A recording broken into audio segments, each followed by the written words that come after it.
Good evening, good day, good night, good wonderful day to you folks out in Twitterland, YouTube, Podbean, iTunes, and wherever else you listen from, under your cracks and crevices.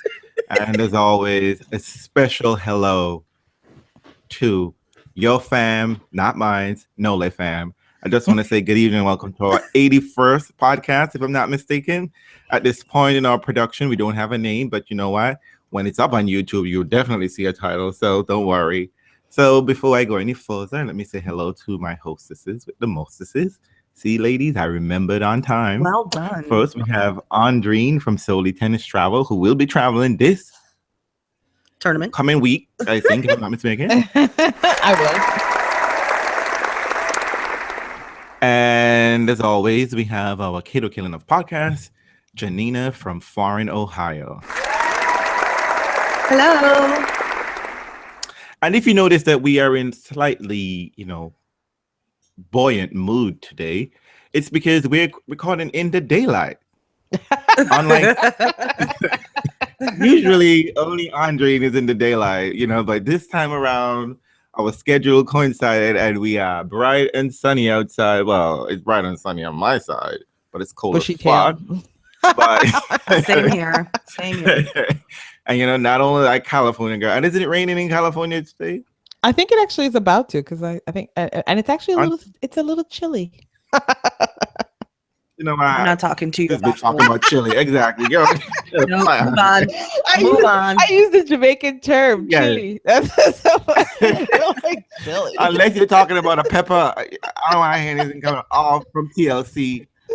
California people cannot be speaking about chill. So.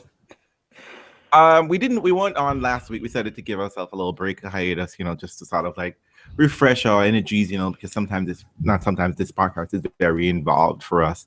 We got to do a lot of work, we got to really watch tennis matches. So, ladies, we've had 2 weeks off. So, how did you spend your 2 weeks? Did we watch any tennis matches? Yeah, actually, you know what? Yeah, I've been watching tennis. This is great. I did as well. I made the effort, I've been watching tennis with people with penises, though. That's it.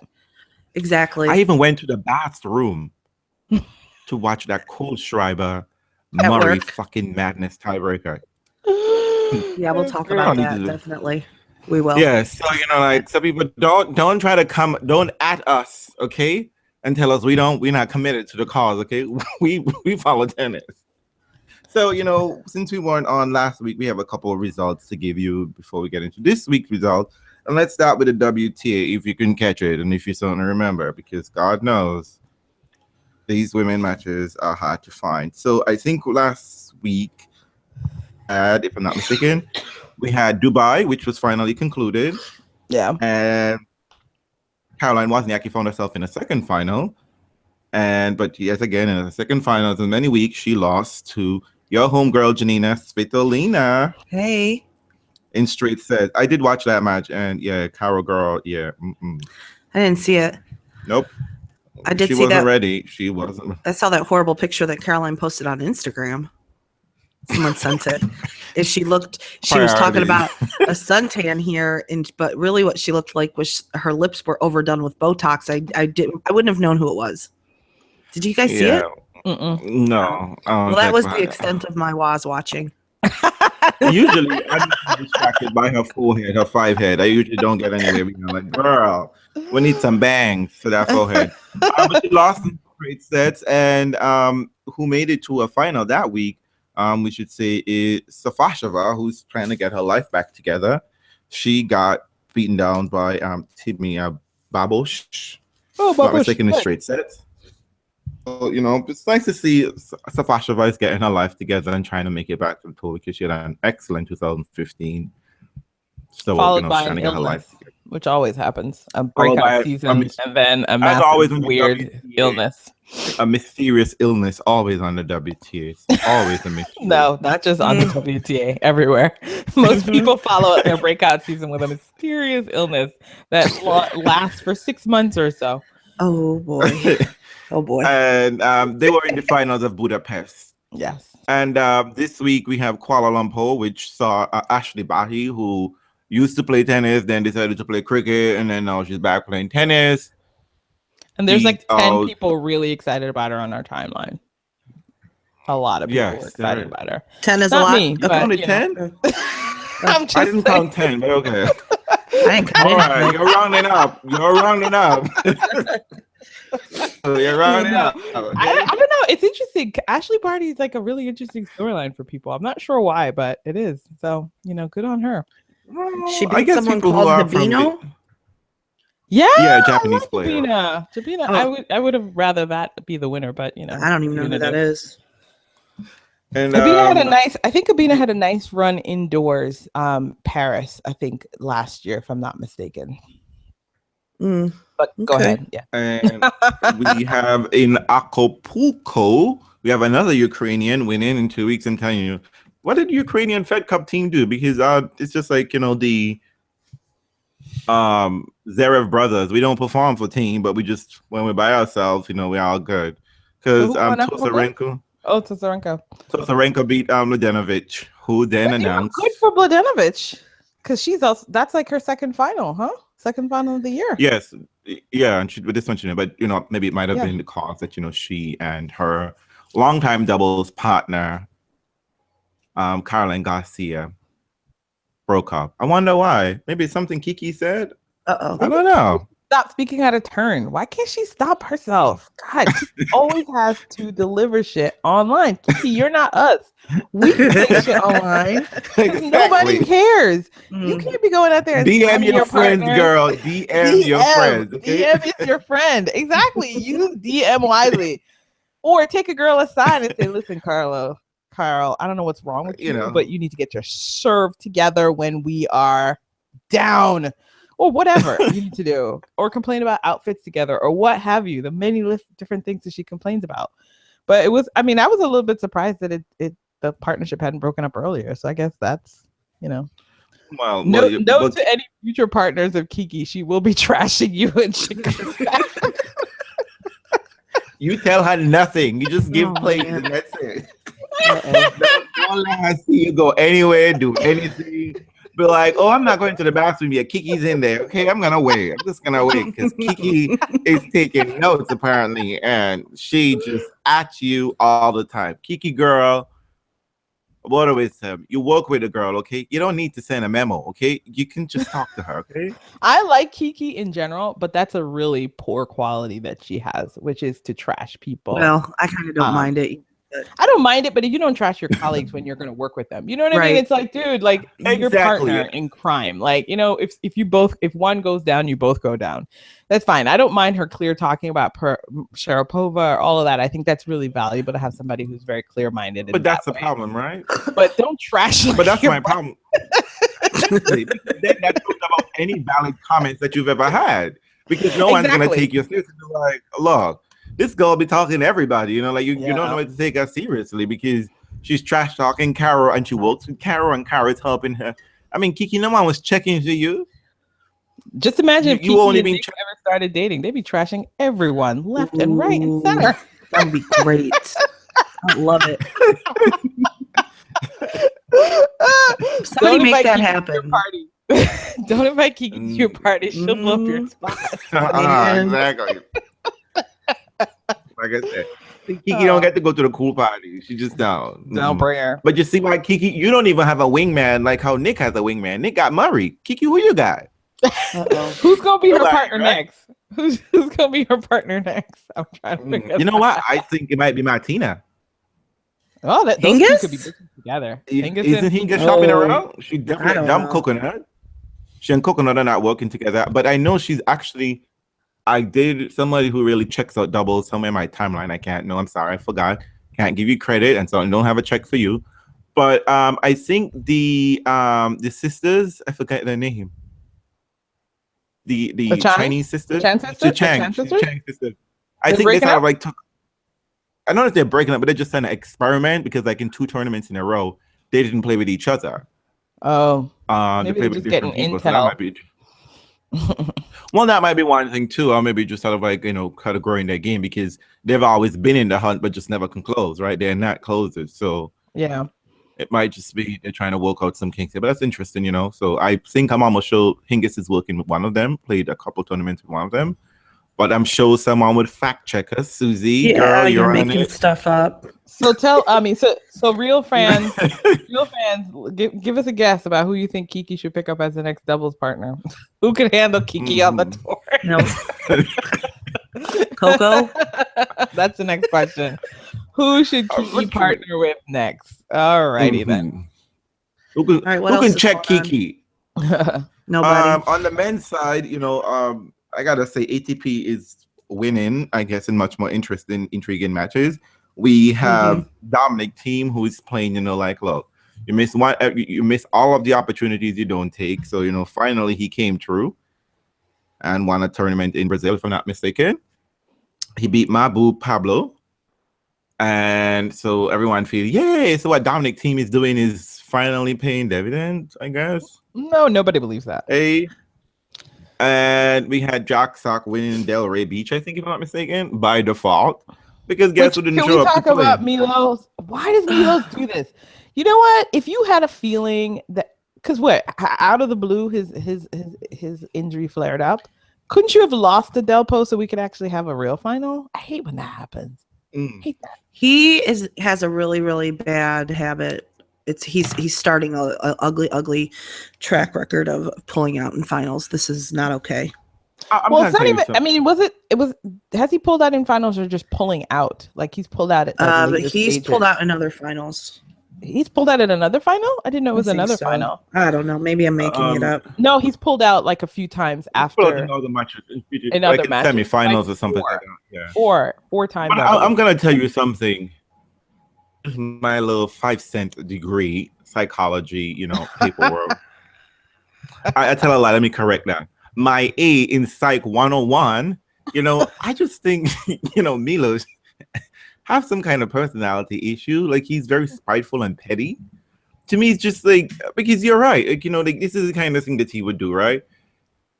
He can't perform in the finals. So instead of, just going out and letting, because people don't really care for the semifinals per se. You understand what I'm saying? But, they paid for finals, right? A final is something that should happen. You could get a walkover to the finals, but like he's not gonna show up and be like, "Oh, I'm so sorry." And this is not the first time; it's not the second time; it's the third time he's like skipping out of a match. Quite frequently, the occurrence is very high. Listen, I don't mind much about that. I don't. My thing is like he's like I thought Milos has an injury that is supposed to. I think it requires surgery, but he's chosen not to have surgery. So then he's always going to have some sort of flare up. But then, then you need to behave better than this because, people are paying for matches in life. They ain't paying to see you and not see you. Yeah.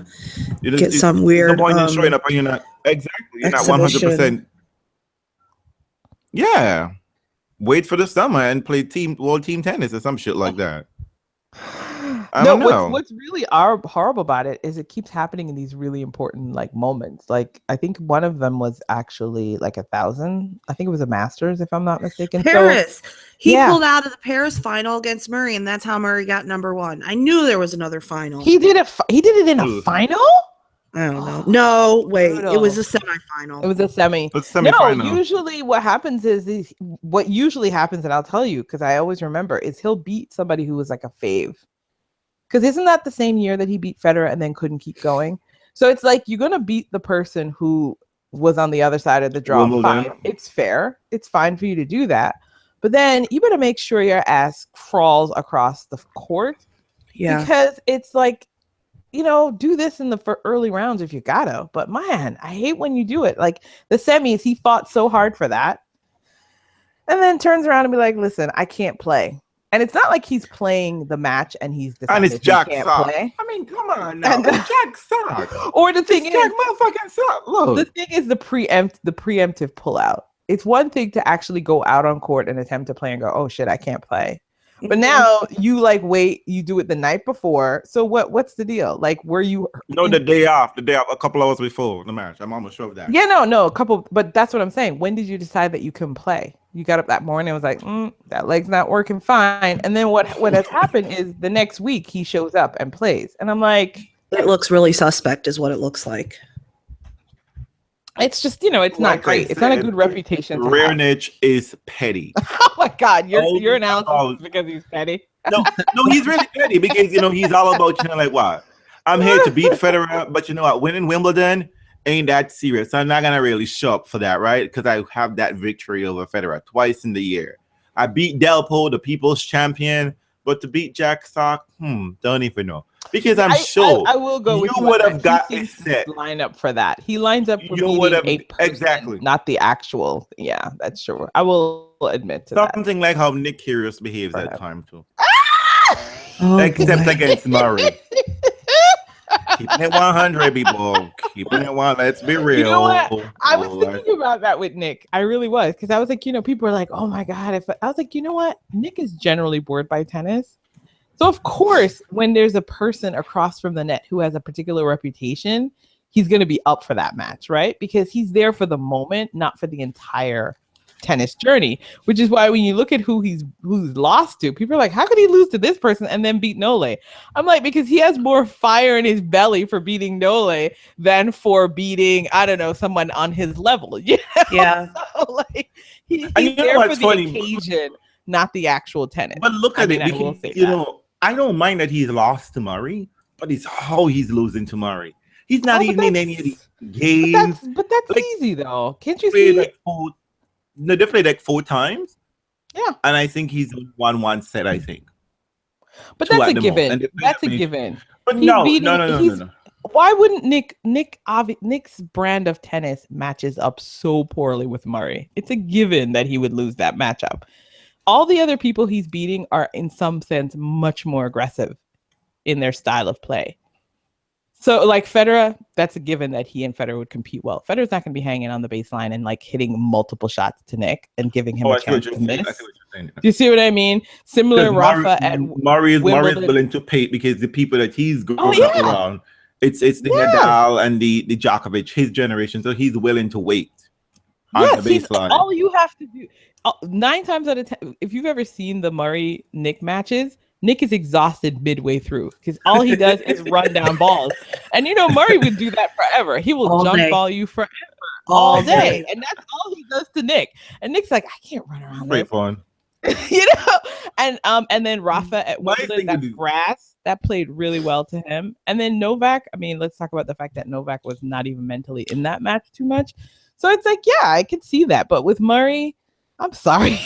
The idea that Nick could beat Murray. I get that. I hear the argument, and that is a very legit argument. But what I'm simply saying is that Nick just comes out like, whereas when he plays Federer, when he played Federer and Nadal and Djokovic, he came out there very much looking like bitches. I am here to win this match. There was no question that, he felt that he was confident to win. He came out like a tiger. Sure. Do I hate to do, but coming out against, Murray, it's a kitten. It's just like, no. Well, and the pressure is so different because, the thing about it is he'd had that major... Might be that too. It's a different vibe because, you also have to think about the occasion. You've got Madrid, which, we all know doesn't really play as clay. The altitude is great, so a big server does well there. Then you've got Wimbledon, which is Rafa's worst surface, but it's on grass. And then you've got Novak playing here. It's also best of 3. If he was playing Novak for the very first time, best of 5 in a hard at the U.S. Open, he's not beating Novak there either. So you've got to look at the occasion. And you're right. When he went up against Murray at U.S. Open, he was lost from the moment he got out there. He did not look like he thought he was going to win that match. And that's what I never liked. Is that I don't. But my pet theory, right? Murray's already fucked with his mind. Leave Nick alone.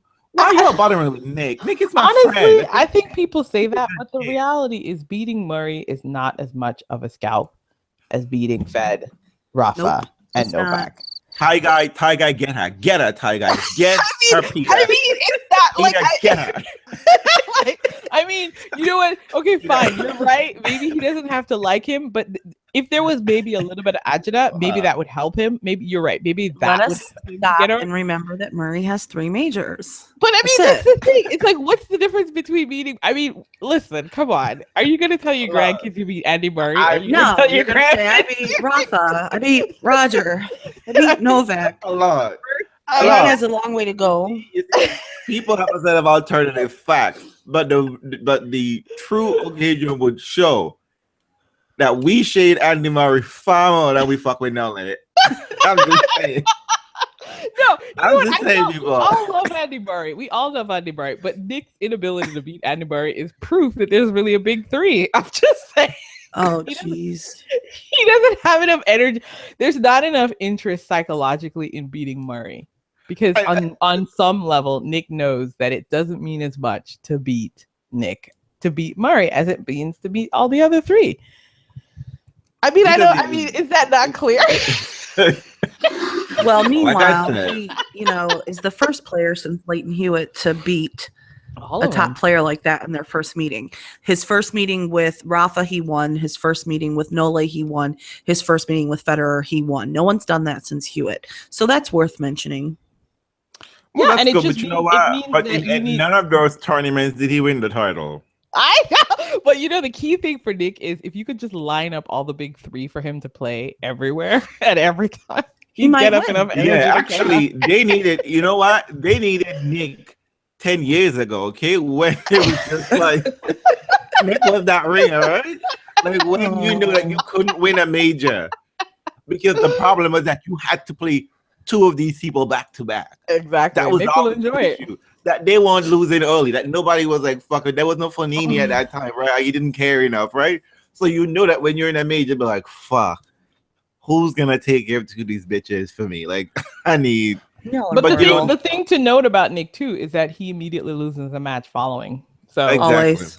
So it's not. I mean, it's that also just really primes the pump about who Nick is on the tennis court, which is he's there for the occasion, I think, but not for the long journey. I mean, I think it's important. Yeah, I mean, I think it's important to be a big 4, but then the next day you follow it up and you really do the. Actually, that would have been important like 15 years ago when you used to get quality points ranking, right? You beat somebody big, you get some point. But now, bitch, it's the same 15 points, okay? It ain't changing. It's the same 15, 20 points. It might be more. I know, Susie, you're gonna come for me. You probably got 80 points, but you know what? It is true. It was worth the same. It was worth the same. It was worth the time and effort to really dig in these people's face. You know what I mean? Because or it's worth the press. Just like, look, you get good press. You get good press. That's about that too. It definitely give you a little boost here or there, in the rankings and whatever. It means that beating a top player this week means you don't have to pick qualities next week. But Nick, I know that's not your problem. But I mean, come on, dude. Well, it's gonna be funny. Get to the title. He's gonna be one of those people who are like, it's gonna be a trivia question. Who is that tennis player that has beaten all of the big 4 on their first meeting, or the big 3 on their first meeting, and never won a slam? Oh my god! I didn't win the title of that tournament. Oh, shit! Like, I don't know. Like, they just don't carry that momentum. I don't know if I see that much anymore, really. I think it was hard. Maybe Sam Querrey survived his the match after beating Nole, right? He did win that second match. He did. So yeah, it's hard when it's hard when you take down the big scalp and following it up. I mean, Nick has started a tradition of not doing that. Yeah. So okay. Yeah, we got a little sidetracked there. We got a little sidetracked by the Acapulco Nick taking out Nole. So who won Acapulco? Querrey. Sam Querrey. Listen, of all the groups. You know what? Let me say something. I give Janina a lot of Janina and I talk not nearly every day, basically. And like earlier this week, she said, what? They're tennis husbands and wives. They talk every day. Well, someone can't. I mean, like, look, when we're chatting, it's 5:00 at your time of the world. Right. So I mean, Andrew, I'll call you on my drive to work if that's what you really want. Don't wake pass up. So, go ahead, tell everyone what I said. So, Janina was just like, Sam Querrey's looking really good. And then like he kicked Dominic Thiem's ass. He kicked Goffin ass. And I was just like, girl, it's Sam Querrey.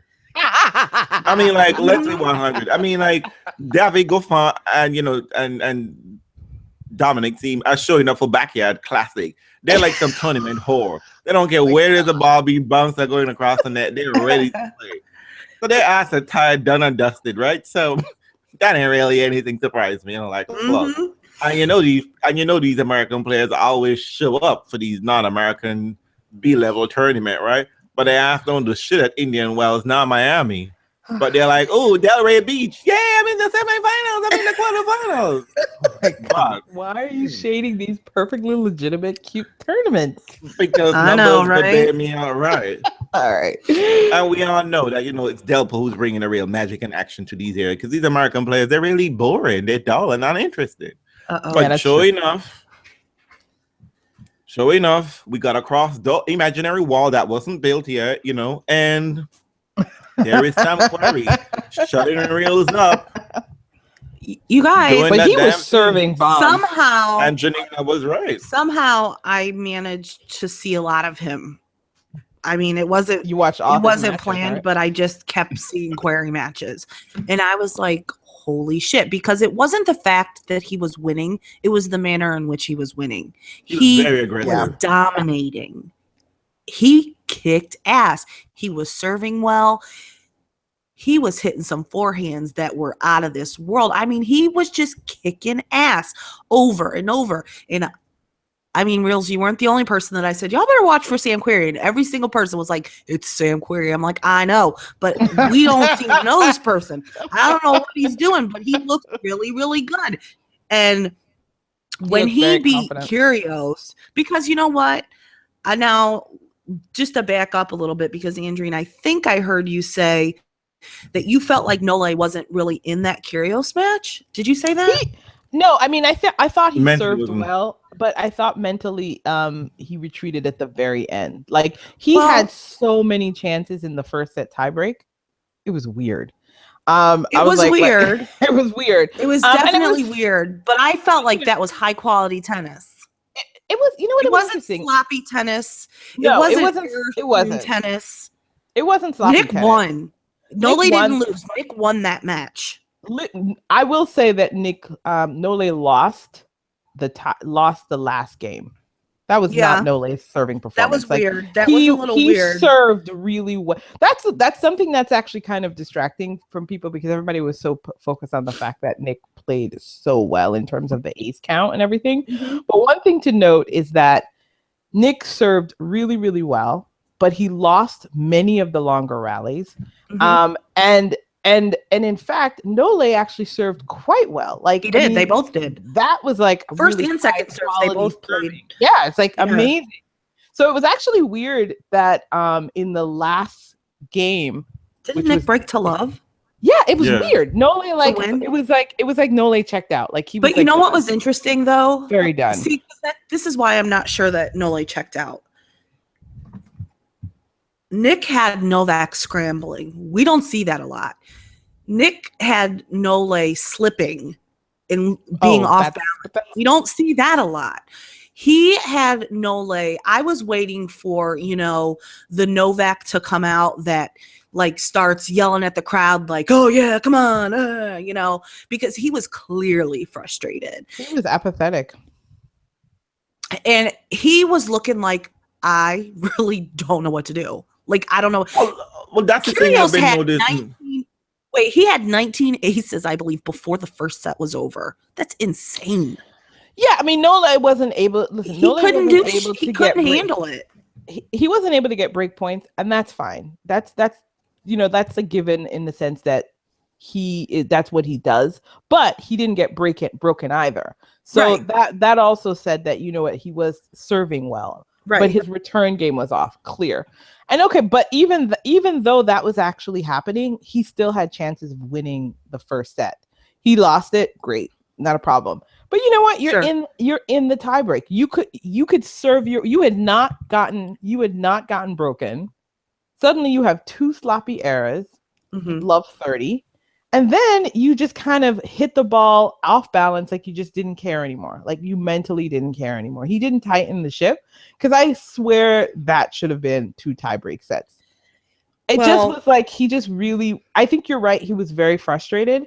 And I'm not saying I do think that it was Nick's play that frustrated him. No, completely agree with that for sure. But there was a moment where it just felt like Novak was like, okay, I can't get through this wall. I don't really care to. Exactly. You know what? Like that was it. You know, I didn't feel that way. I'm like, check Clair for Acapulco. You know, I'm getting at a parent's fee.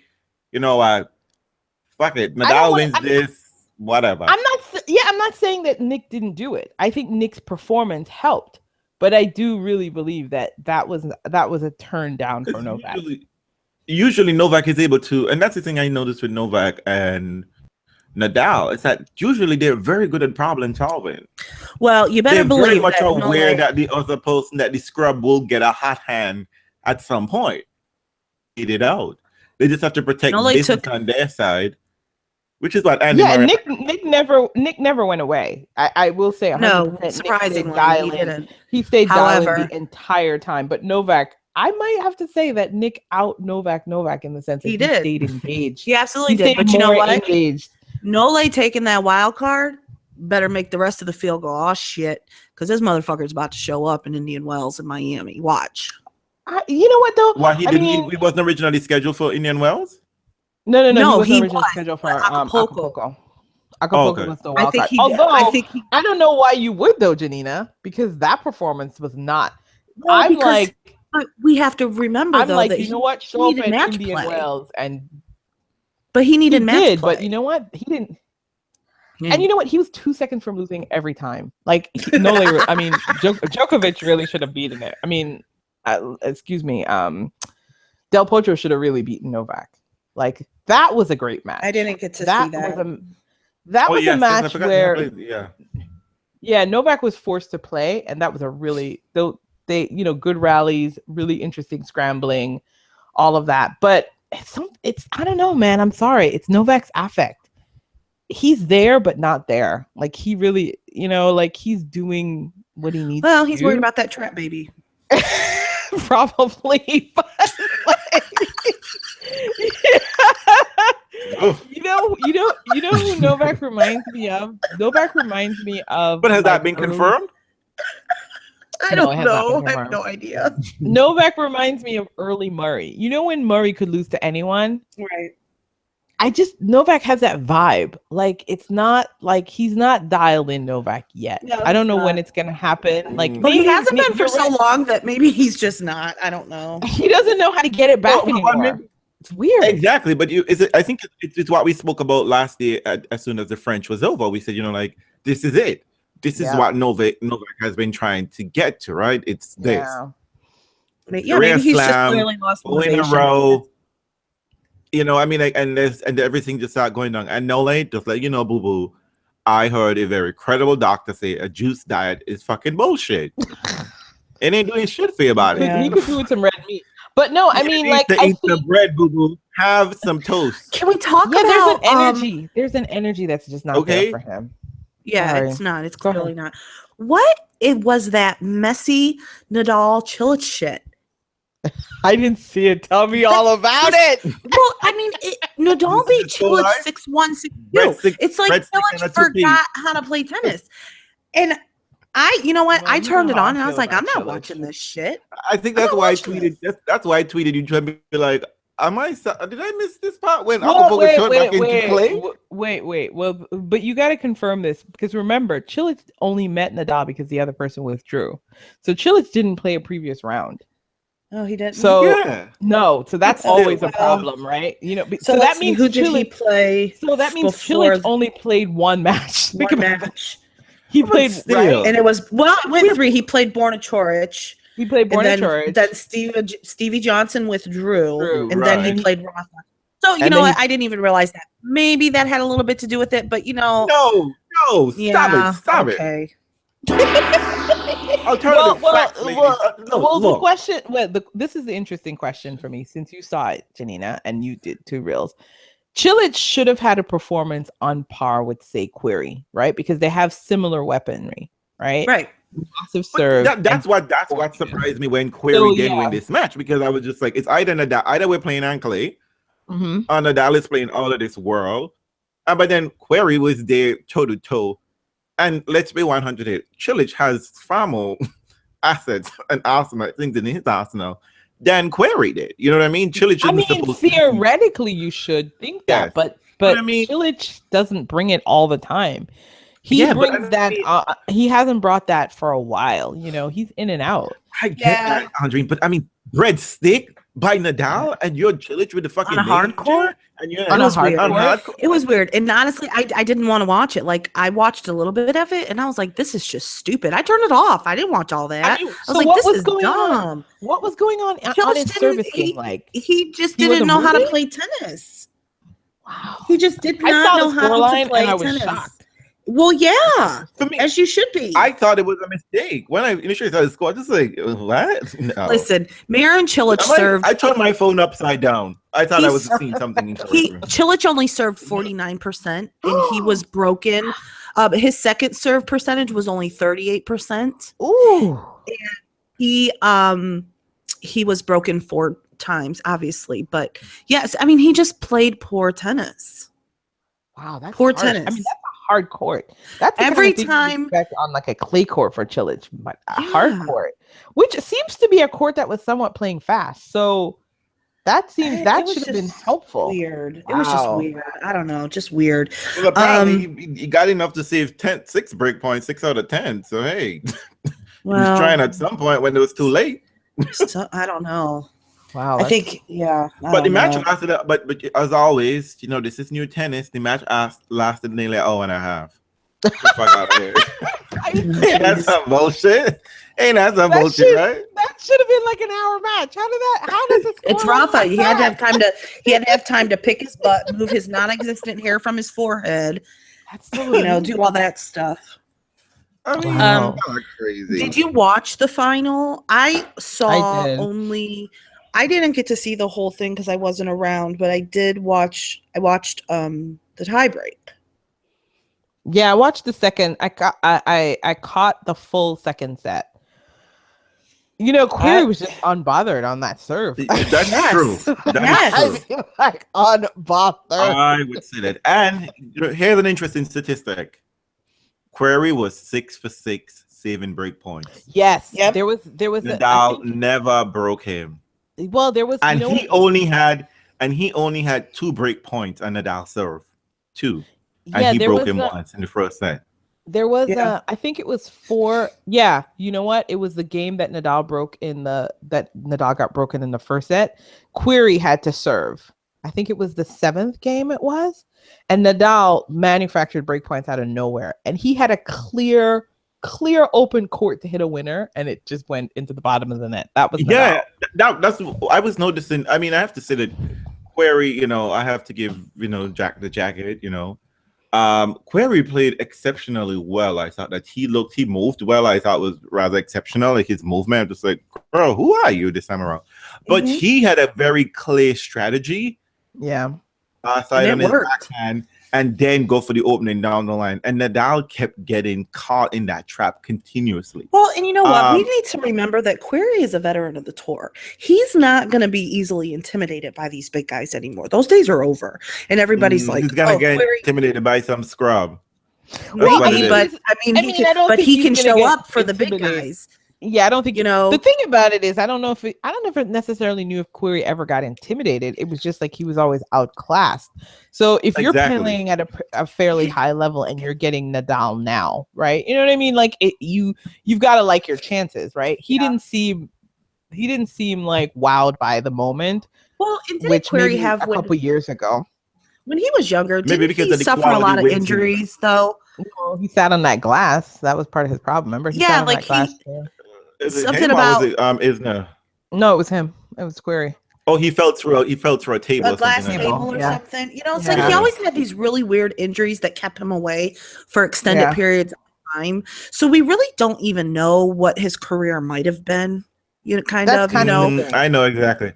I'm sorry. You do not know exactly. He wasn't there. You shady come bitch. on.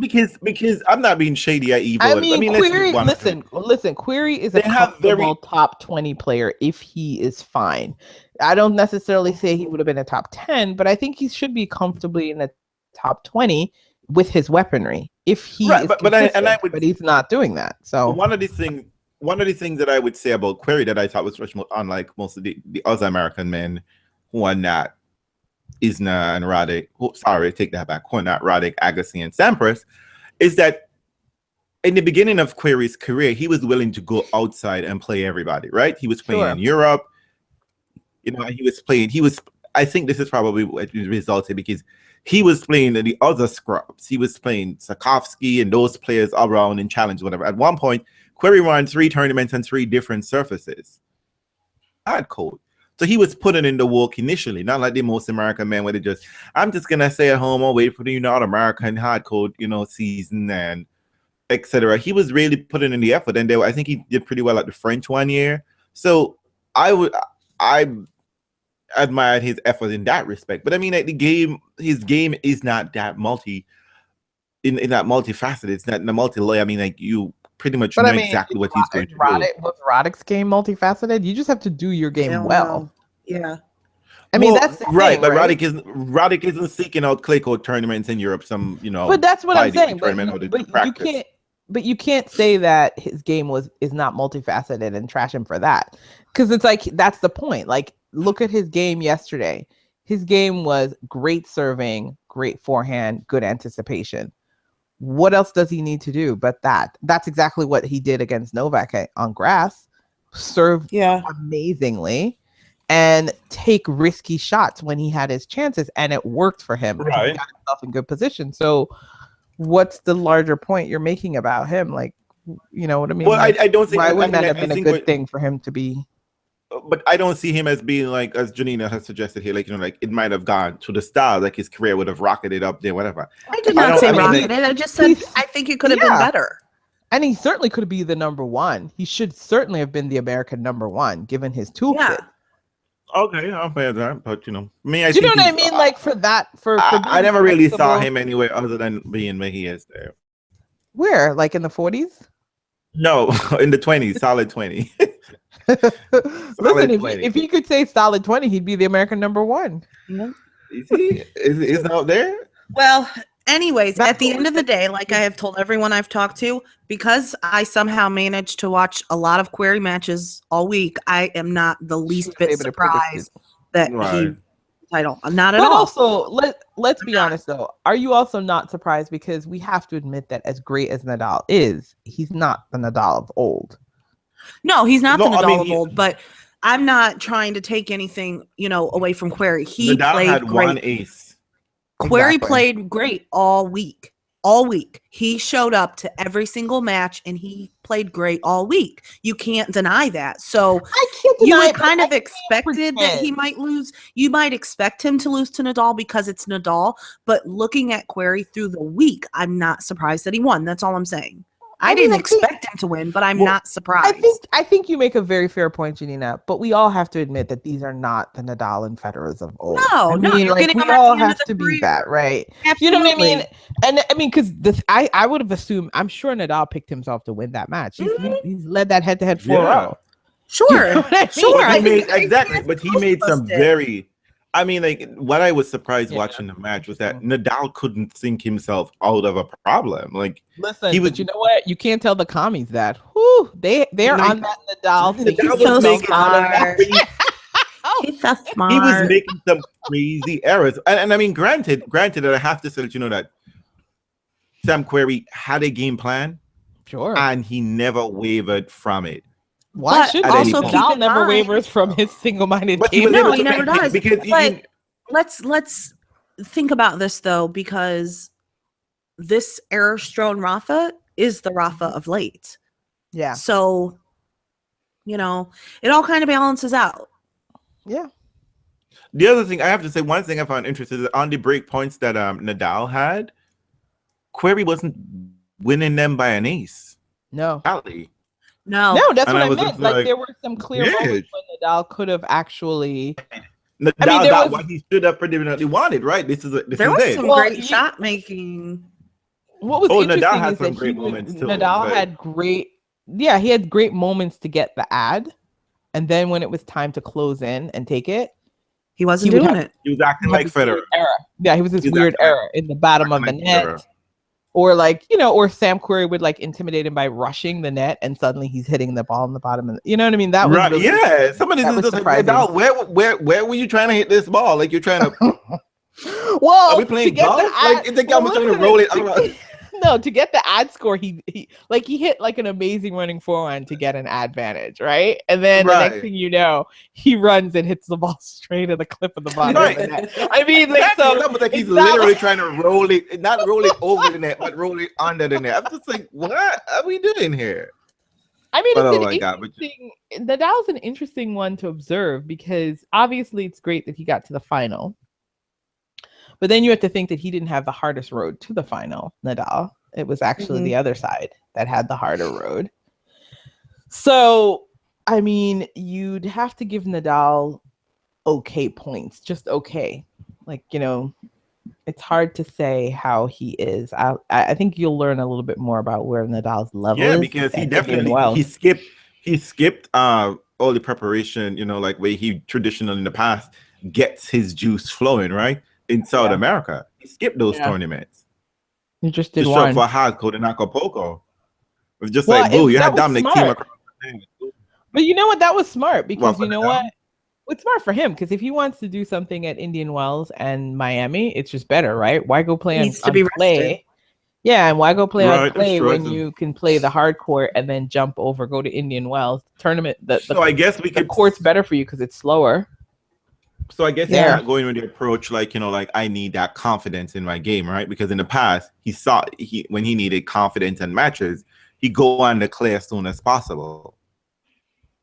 Well, it's a weird time for Nadal, right? He doesn't need that. He doesn't feel like he needs that anymore. That he thinks he's able to go on the court and he should be able to execute.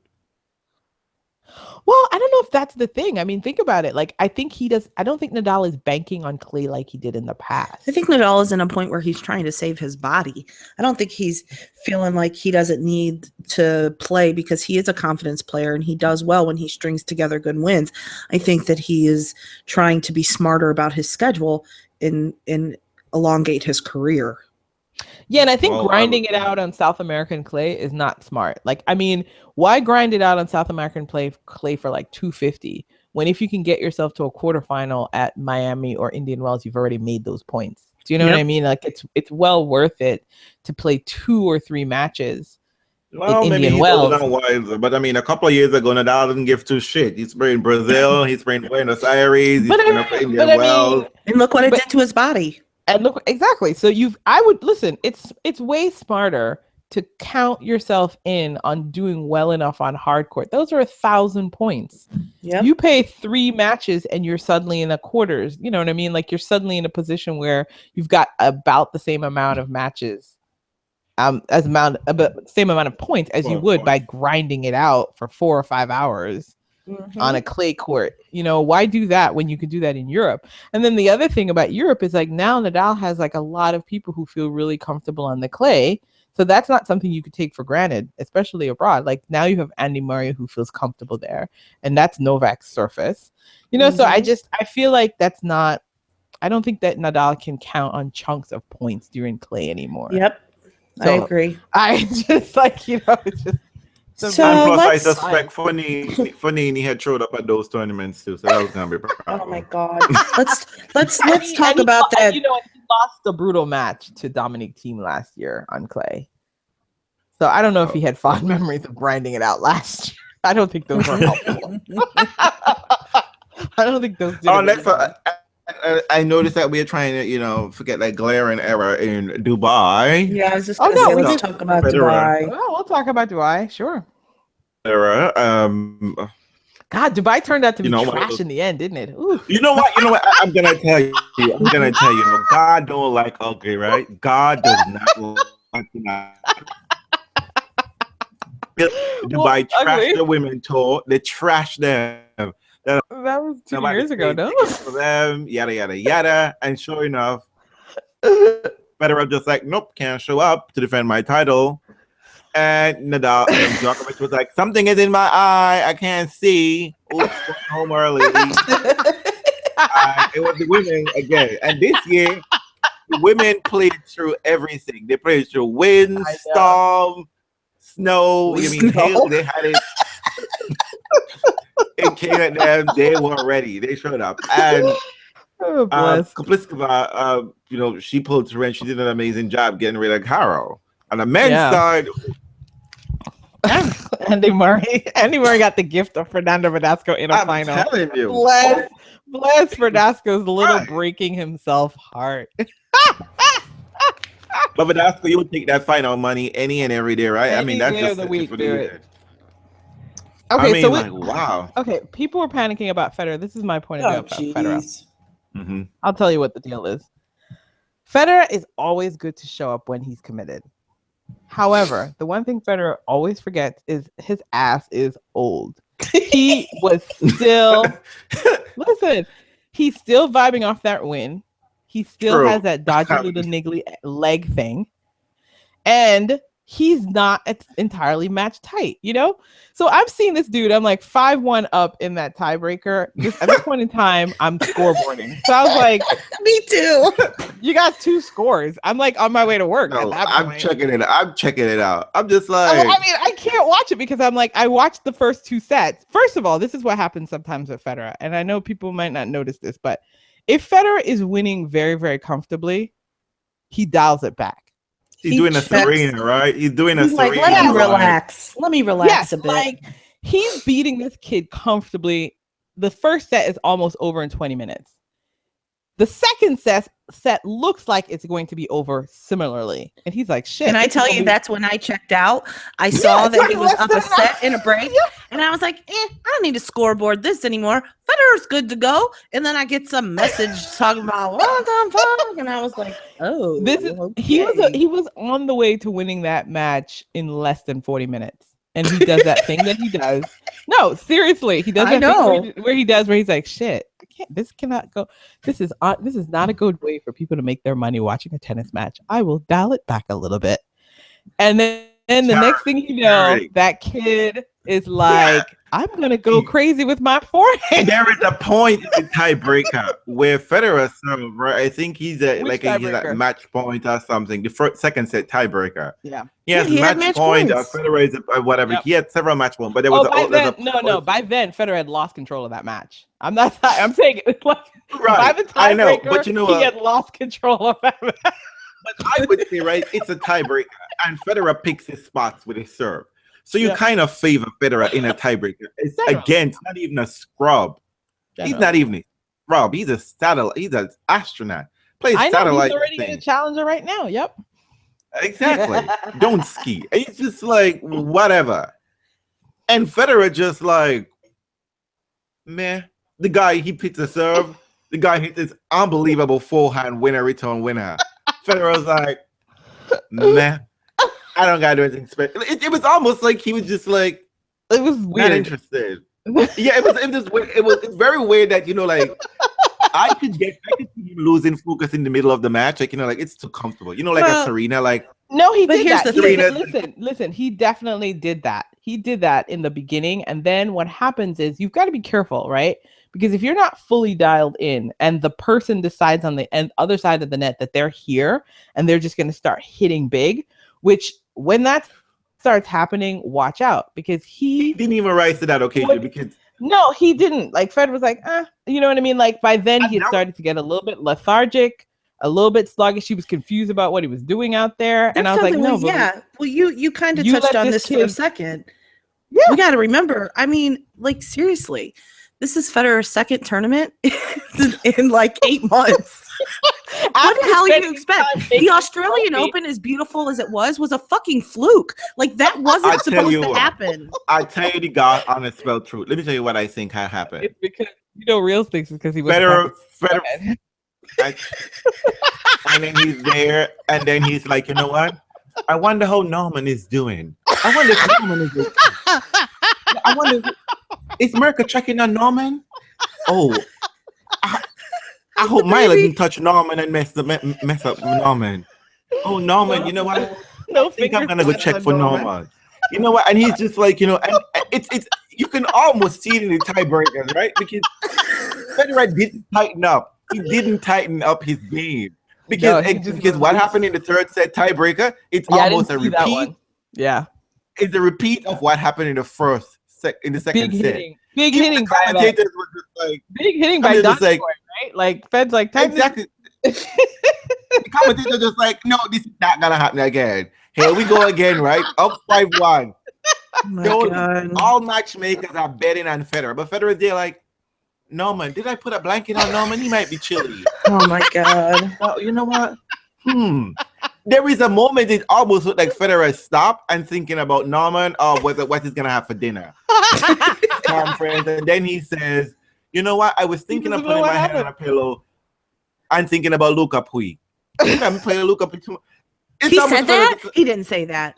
No, he said he should have been. He should have been. He's like, the way he was playing, he's like, I should have been going to sleep and thinking about Luca Puig. I don't know what the hell happened. He was sort of like, exactly. Okay, I see. I'm like, what? Like he was, I swear to God, it's almost like if Federer just like, He had an out-of-body experience. He literally went away and was like, wait a minute, why am I not done with this match yet? I couldn't really back in. Which, you know, is a lesson for him to learn. Which is why I didn't mind the loss, because first and foremost, the loss is a good jolt to Federer that, listen, he's as talented as you are, you're not at the age where you can check out of a match and come back in and still win it. Not like you did back in the day. You still have to stay real tight. You know what I mean? But good for Donskoy for recognizing that right off the jump. Like Donskoy didn't miss a beat. He didn't as soon as miss that happened. Yep, he was like, I'm here for it. I'm gonna snatch this. He saw it just like, well, you're thinking about Norman. I'm gonna think. You know what? I'm thinking about next round money. That's what I'm thinking about right now. Think about that. Think about the fact that even though Federer was there, I'd say 60%, he still had a chance of winning that third set, being up. Imagine if he cared. I think for him, he was puzzled. He's like, I don't know what happened. You know, he was like, I don't know what happened. Like, he seemed legitimately puzzled. I'm like, Fed, legitimately, you have to recognize that you're older now. You can't like mentally check out and expect to dial right back in and be as tight as you were when you were younger. That's just not happening. Yeah, and the other thing is you don't have as much match play, so you're not as tight as you're not as your game is just not as tight.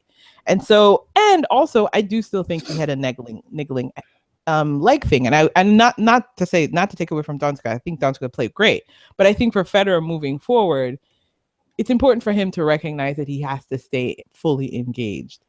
And sometimes Federer can get very mentally sort of like, you know what I mean? Like, and so hopefully, he does better the next month. Well, I don't know. Honestly, though, I think we're gonna see. Yeah, we're gonna see quirky Fed. Weird stuff happening until he gets lose early. Well, I think he might. I'm not going to be surprised by it because, again, that was only his second tournament back. You're right. That's a fair assessment. I have a feeling that Fed will do well in Indian Wells and probably dump on Miami as usual. Again, or the reverse. One of the two is going to happen. I don't mind him losing. I didn't mind him losing. He's not going to do well in both. What I was surprised at is the fact that I literally saw Fed on the court stop and thought about Norman. That's what really bugged me. So the best part, the best part of Dubai, I think for me overall, was that Kohlschreiber-Murray tiebreaker. Yeah. And I mean, it's no secret I'm a Kohlschreiber. No, stop that. What? She loves her Coles. I like him. She loves her Coles. She loves Coles. I mean, wait up. Does she love Coles as much as she loves Sveta? Could we put them both on a plate and figure out which one? No. I might eat it all. She don't want to walk Cole's dog. She want to walk Feta dog. Stop it. Not the same but thing. Here's the thing. But that's good though. So, that was great. It was great. It was fun. It was exciting. It was good tennis. It was sloppy tennis. It was crazy tennis, all mixed up into one tiebreak. I was at work, and I thought, okay, Kohlschreiber took the first set, which is no big deal because Kohlschreiber can take a set from anybody. I mean, anybody. So when I saw that they were in a second, because I was just scoreboarding at first, then I see that they're in a second tiebreak. I was like, oh my God, maybe Kohlschreiber's going to actually, win.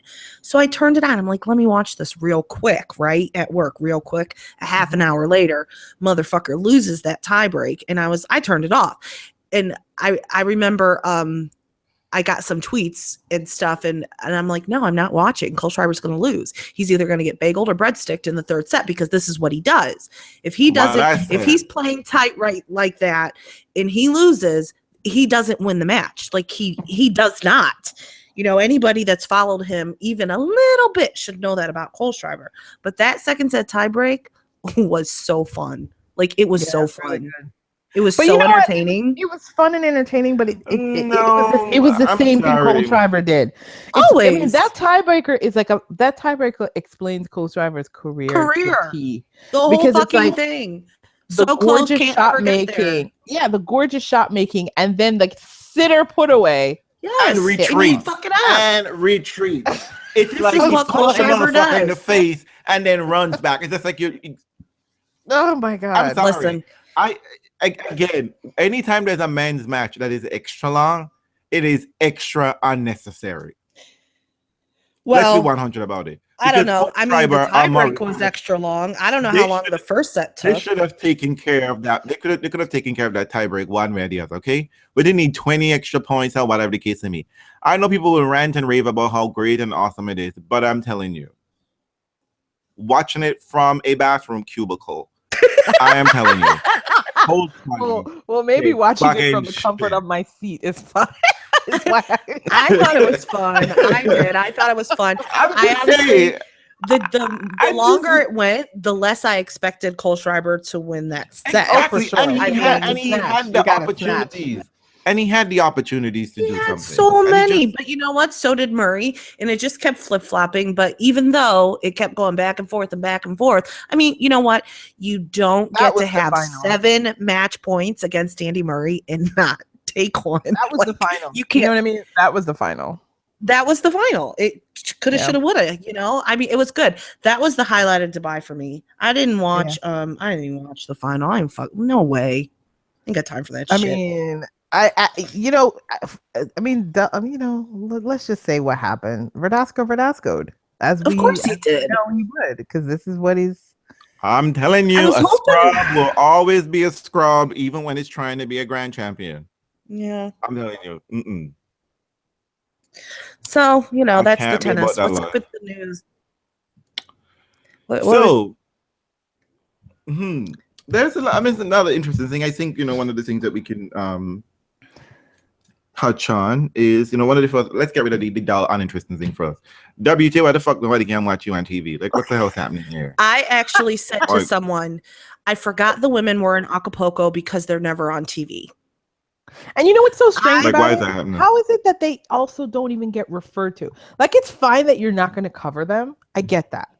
But it is so weird to watch a thing called Tennis Channel and have them pretend that the women aren't even playing, right? It's like, you don't have coverage for it, whatever that statement is, but does that mean that you can't mention them by word? You know what? I wonder if there's something that says that. Like, I wonder if that's in some weird contract. Do not discuss the WTA at all. But here's the problem. You can't find them playing. And then I'm like, okay, so BN is, showing the women. So I turn my TV to BN. There's no tennis on TV. I don't want to have to always open an app. I don't want to watch on my computer. I don't want to watch on my phone. Oh my God, you sound like me. Janina, if I'm at home, but hold on. If I'm at home, I want to be able to turn on the TV and watch on the TV.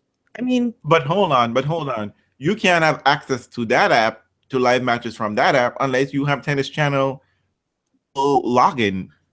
No. The BN, which is the same. No, I'm talking about BN, but you can't have it. I'm talking about.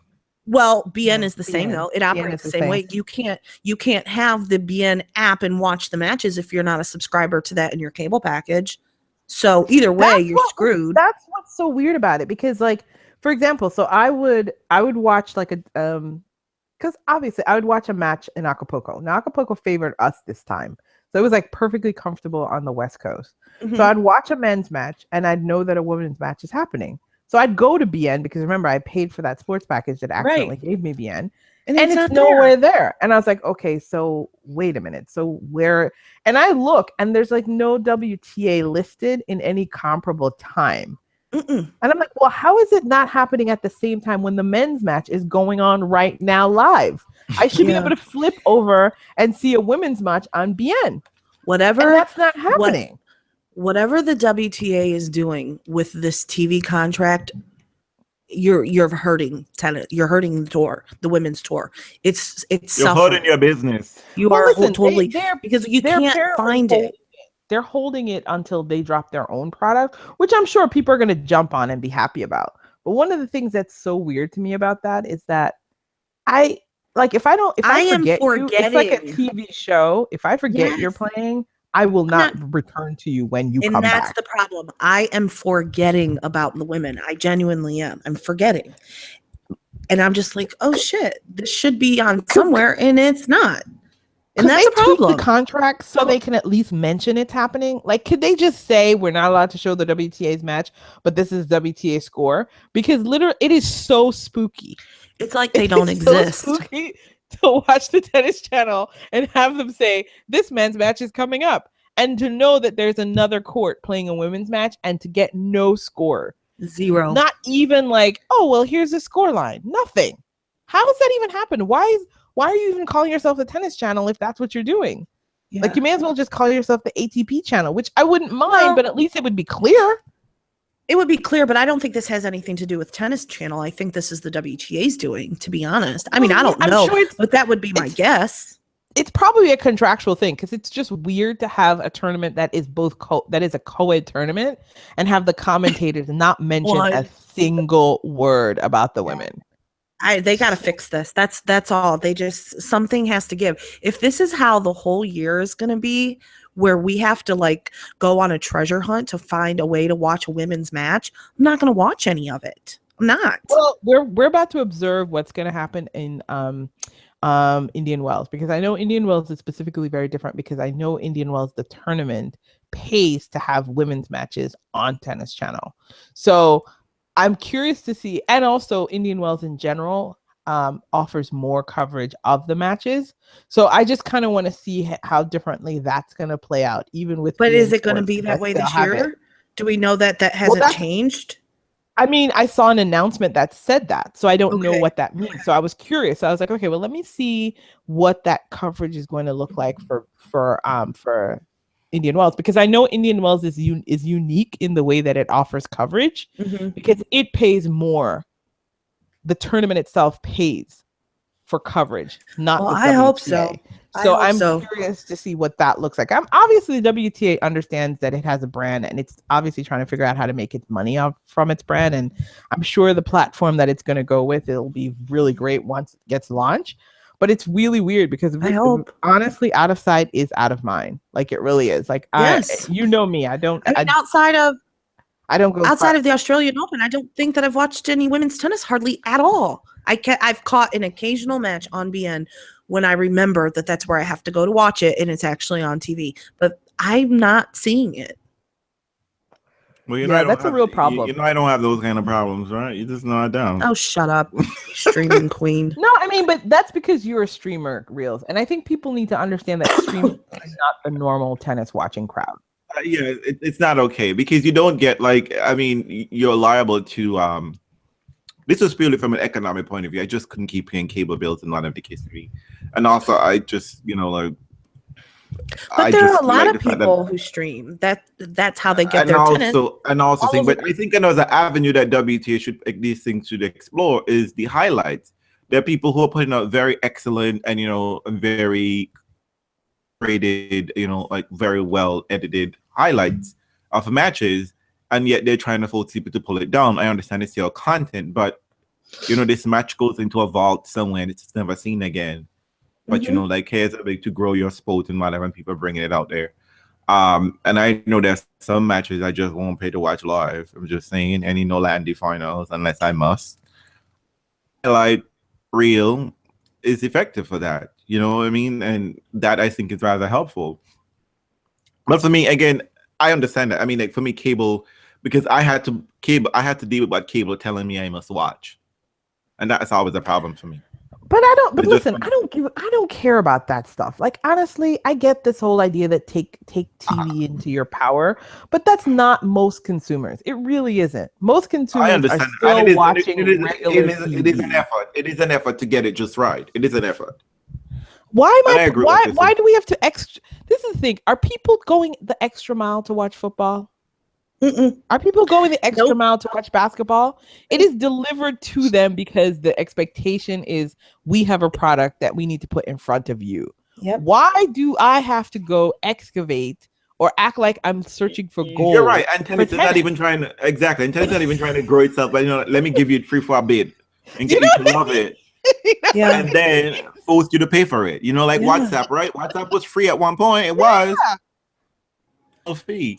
But you know what? Tennis is foolish and I guess it's the same old stupid old wigs that run in the street. I mean, what do you expect? Well, it's what you're gonna get when you have people like Tommy Haas running tournaments, right? Well, the other thing too is I also wish that the WTA, when you followed it, understood that not everyone can access its materials. So when they could give you information in that way. Like, for those who want to watch TV in the United States. I mean, it'd be good if they tweeted it instead of just posting it on their website.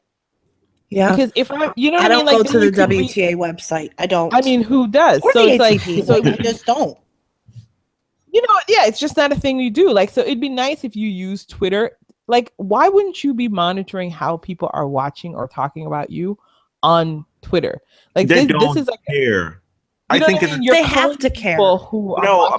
I'm telling you because it's the same old wigs and it's a cronyism sort of thing and nepotism that is working within that environment. Everyone is getting a piece of the action, right? And they don't really got to do anything. They don't have to, because let's be serious. What is Tommy Haas going to bring to a tournament? Well, all I have to say is continue down this road and see what happens to your sport. I don't think it's going to be pretty. They better fix it, and they better fix it quick. Well, listen, I bought the channel. I went out and bought BN so I can watch it, and I'm gonna evaluate after because it's not there. Yeah, it's just not there as much. Like, I mean, I just wish that people would just make that like weekly announcement and do it via Twitter. Like, hey, Tony does. This is a good time to say tenniswatchers.com. Tony will tell you everywhere to watch everything, be it TV, a streaming app, whatever. I mean, if you want to, go that route, somebody is telling you how to do it, even though it's not the WTA. Thank you, Tony, for that. Thanks, Tony. And for the person who wants to go out and scavenge, Tony has done it for you, and he will tell you. And I'm that lazy bitch who just wants it one place, because I'll tell you this right now. I want to be entertained and I want to pay to be entertained, but I'm not going to go search for you as entertainment. That's just not how I roll. Amen. You have to make me want you. So what other news do we have? So we also can't comment on Ashley Barty's win because I didn't find it anywhere on my TV. I didn't see it. I saw a tweet. That's it. But we can comment on the fact that she was being big on Twitter, but we didn't know why. Yeah. Because that's where we saw Ashley Barty on Twitter. And you did. I'm sure you did because you were watching streams, right? So you saw her. Mm-hmm. I ain't trying to check out Kuala Lumpur. Let's be 100 now. Let's be 100, okay? So fuck, okay. I'm trying to give you big ups, Realz, and you just dropped me. See, I ain't trying to fuck with Malaysia, right? I ain't trying to fuck with Malaysia because things happen in Malaysia that you just be dead. Unexplained. I'm just saying. Bless. So, and plus, Carol wasn't in Malaysia. Carol always picked Kuala. They had Ashley Barty, okay? So I was just like in solidarity with Carol. And in other news, let's just put a quick hello. Apparently, the fans for Petra felt the need to put out a sign for her and say, girl, we wish you all the well. And that's cute, and I applaud, yes, That's great. great, for them. awesome. We still have some mystery swirling around that situation. But let's just say Indian Wells, why didn't y'all put out the sign for Venus and Serena? I'm just saying.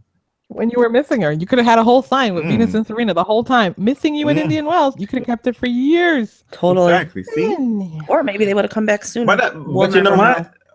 But it really tells us who you really are, Indian Wells. Moving on. That silence, Indian Wells, speaks volume. But we have two big hot issues.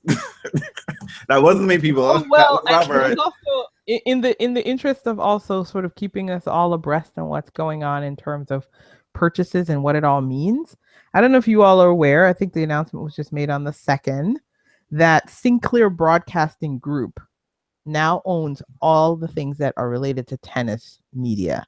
So Clair Broadcast Group bought the tennis channel for $350 million last January. And they have just now bought the tennis magazine and tennis.com for $8 million. I had no idea. Wow. So this is now. So now all of those things are owned by the same thing, the same group. So basically, you're basically going to be getting your tennis from one single media company. Every single thing that's related to tennis, it's coming down from one single media company. Oh, I wonder how that's going to work. I know. I wonder who's going to get employed. The same 10 people, I'm assuming. Wow. It means some people are dusting off their resume. Doug. Is it named Nigel? Is its name the one who was plagiarizing? Is it Nigel? So interesting, but see, because listen to this note. I'm looking at this note from Awful Announcing, and listen to what they say here. Sinclair notes that Tennis Channel commentators Tracy Austin, Paul Anacone, and John Wortham already are contributing instructional editors for tennis. Also, you know what I mean? So all of it is going to be combined into one massive package, which is, I actually don't think is good news. No. But but I'm sure everybody else thinks it is. But basically, one billionaire owns everything that has. Well, you know what? So let's hope. I think people think they're gonna get a little raise, and that's important. And I can't be mad at that because someone with real money. Media conglomeration is never a good thing for the thing that it's covering. It never is. Well, it's not like tennis.com was giving you anything real inspirational to begin with. But at least anything critical. At least it was owned by somebody different. So theoretically, you can have a different editorial point of view. When you have somebody that's owning all the outlets for a particular sport, that means that they're going to collude editorial point of view. I absolutely agree with you, but I'm just telling you, in my opinion, I think this is what tennis.com wanted and Tennis Channel wanted. Sure. That's what they want. You always want to be bought out by somebody with more money. Exactly. They never wanted anything else. They didn't want to rock the boat. They didn't want to put out anything critical. They didn't want to ask any real questions. They're happy to parrot the same beliefs and all the same nonsense. That's why you haven't seen, and what is interesting, you haven't heard any tennis journalists say anything about it, right? They haven't said, oh, well, this happened, etc., etc. This is what this could mean. Nope, they had no questions because they are all dusting off their resume and putting it in. Because it's really sad. Like, you have to think about that. You have to think about the fact that the editorial mindset is going to flow from every single media outlet that covers tennis. So whomever they all decide they love, you're going to be seeing that person a lot. Whomever they decide they don't love, you're not going to see that person at all. So that's interesting to see going forward. But hopefully, if anything else, they do nothing else. They're making themselves visible and put it out there, at least for the women's sake. Okay, so ladies, get your act together. Okay, because apparently there's only one shop you need to stop at, just one. Don't need to get lost around the way. Hopefully, there's only one place you need to go. They can buy media rights for more tournaments, I guess. However that plays out. So we'll see how that works out. Just saying, So apparently, Doug Adler called a friend from the hospital and stated that he just had a heart attack. Was it a heart attack or a stroke? Heart attack. Okay. Well, so he said. Okay. He said he called his friend in the midst of his recovery from a heart attack. That hey friend, I had a heart attack. I'm in the hospital. And this is as a result of this Venus William guerrilla. He could figure that out right away, that it was like a singular thing like that. Mhm. Nothing else was going on in his. Well, they mentioned, like, as a, a substitute, like already, like problematic heart condition. So, but this just, like pushed it over the edge, I imagine, and, I don't remember if they mentioned the suit that he's continuing with, but, like, this is causing undue stress and toll on his heart and on his body, etc., etc. And of course, the media put up a picture of Venus Williams along with him, and now they're giving the racists the benefit of the doubt, and it's guerrilla, the Spanish word, and not gorilla. And I'm just here to let you know, ladies, I ain't got time for this bullshit. Fuckery, high fuckery from top to bottom. Doug Adler, you need to shut the fuck up. You just need to stop talking. Because this, to me, is, the thing that really bugs me about this whole situation. You made your comment, and it's out of truth who you really are, because your friends didn't stand up for you.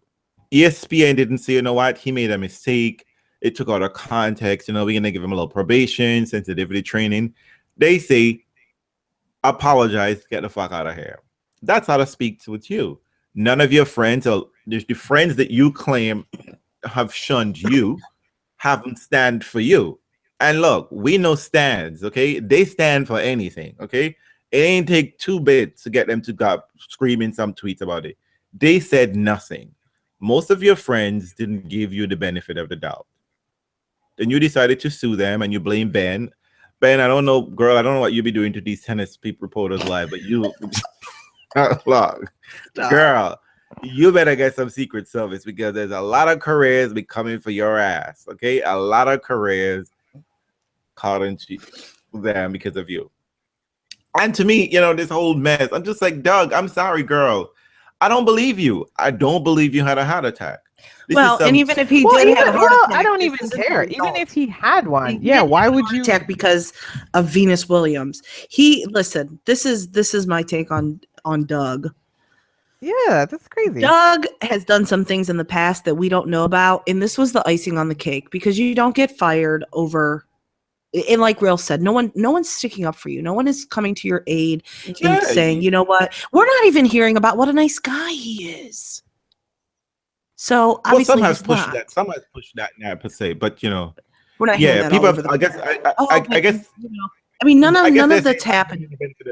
They say they're giving him the benefit of the doubt. Well, they can give him the benefit of the doubt, but he has probably done some things in the past that this pushed it over the edge, and they had to let him go. Doug, can you tell him, let us see a personnel file, please? Yeah, I want to see it. I just think that's weird. Like, why would you? First of all, and the other thing about it that's annoying to me is that people are reporting this as news. This is not news.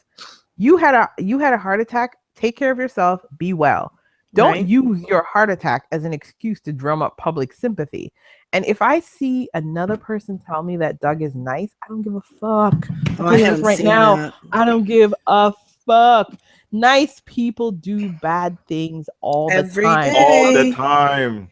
Use it. It's okay. Nice. What does that even mean? I don't understand those terms. We talked about this the last podcast. Nice versus good. You all can throw down nice all the time. And what I think is so insulting about that is after somebody has done something bad, something in bad taste, what have you, they always followed up. But he was such a nice person. Really? Why can't you then have a different take on it? Why can't you say, that was such a really horrendous thing for this person to say? And I'm so sad about that, because I really feel like that's not a reflection of who I have always known. That feels more nuanced to me than to be you know what? He's such a nice person. Because the former admits that bad things can happen, and the latter is almost challenging you in your take on what's happened because you have this experience of this person as a nice person. Well, the other thing that really bothers, there's two things to that, because to me, a lot of times when people say, oh, he's such a nice person, I always get the indication that's something you would say too, right? That's who you are. That's the thing. That's who you are as well. Yeah. Yeah. You are the type of person who would say the same thing. You didn't have a problem with this. And the second thing that really bothers me, and most importantly about these things, is that they always forget the victim. Yeah. The victim is never part of that conversation. Nope. I don't care if you're a nice person. I don't give a shit. What you said was reprehensible, and it had effect. It affected viewers. It affected the person who wasn't even there. You did something wrong, and it had consequences. There were real victims involved in this situation.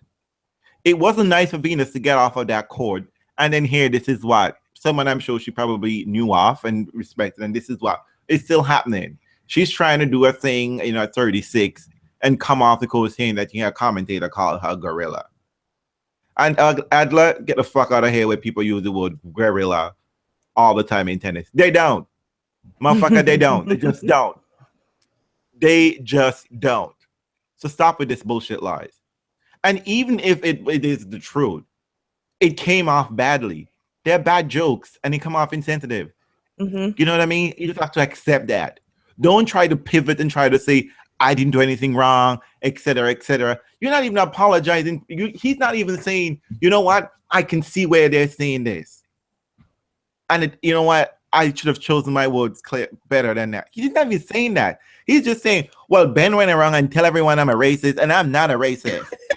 And that is so wrong for saying whatever. It was a sandbox. Like, really? You're not accepting any responsibility for this situation? Just none? Come on, boo.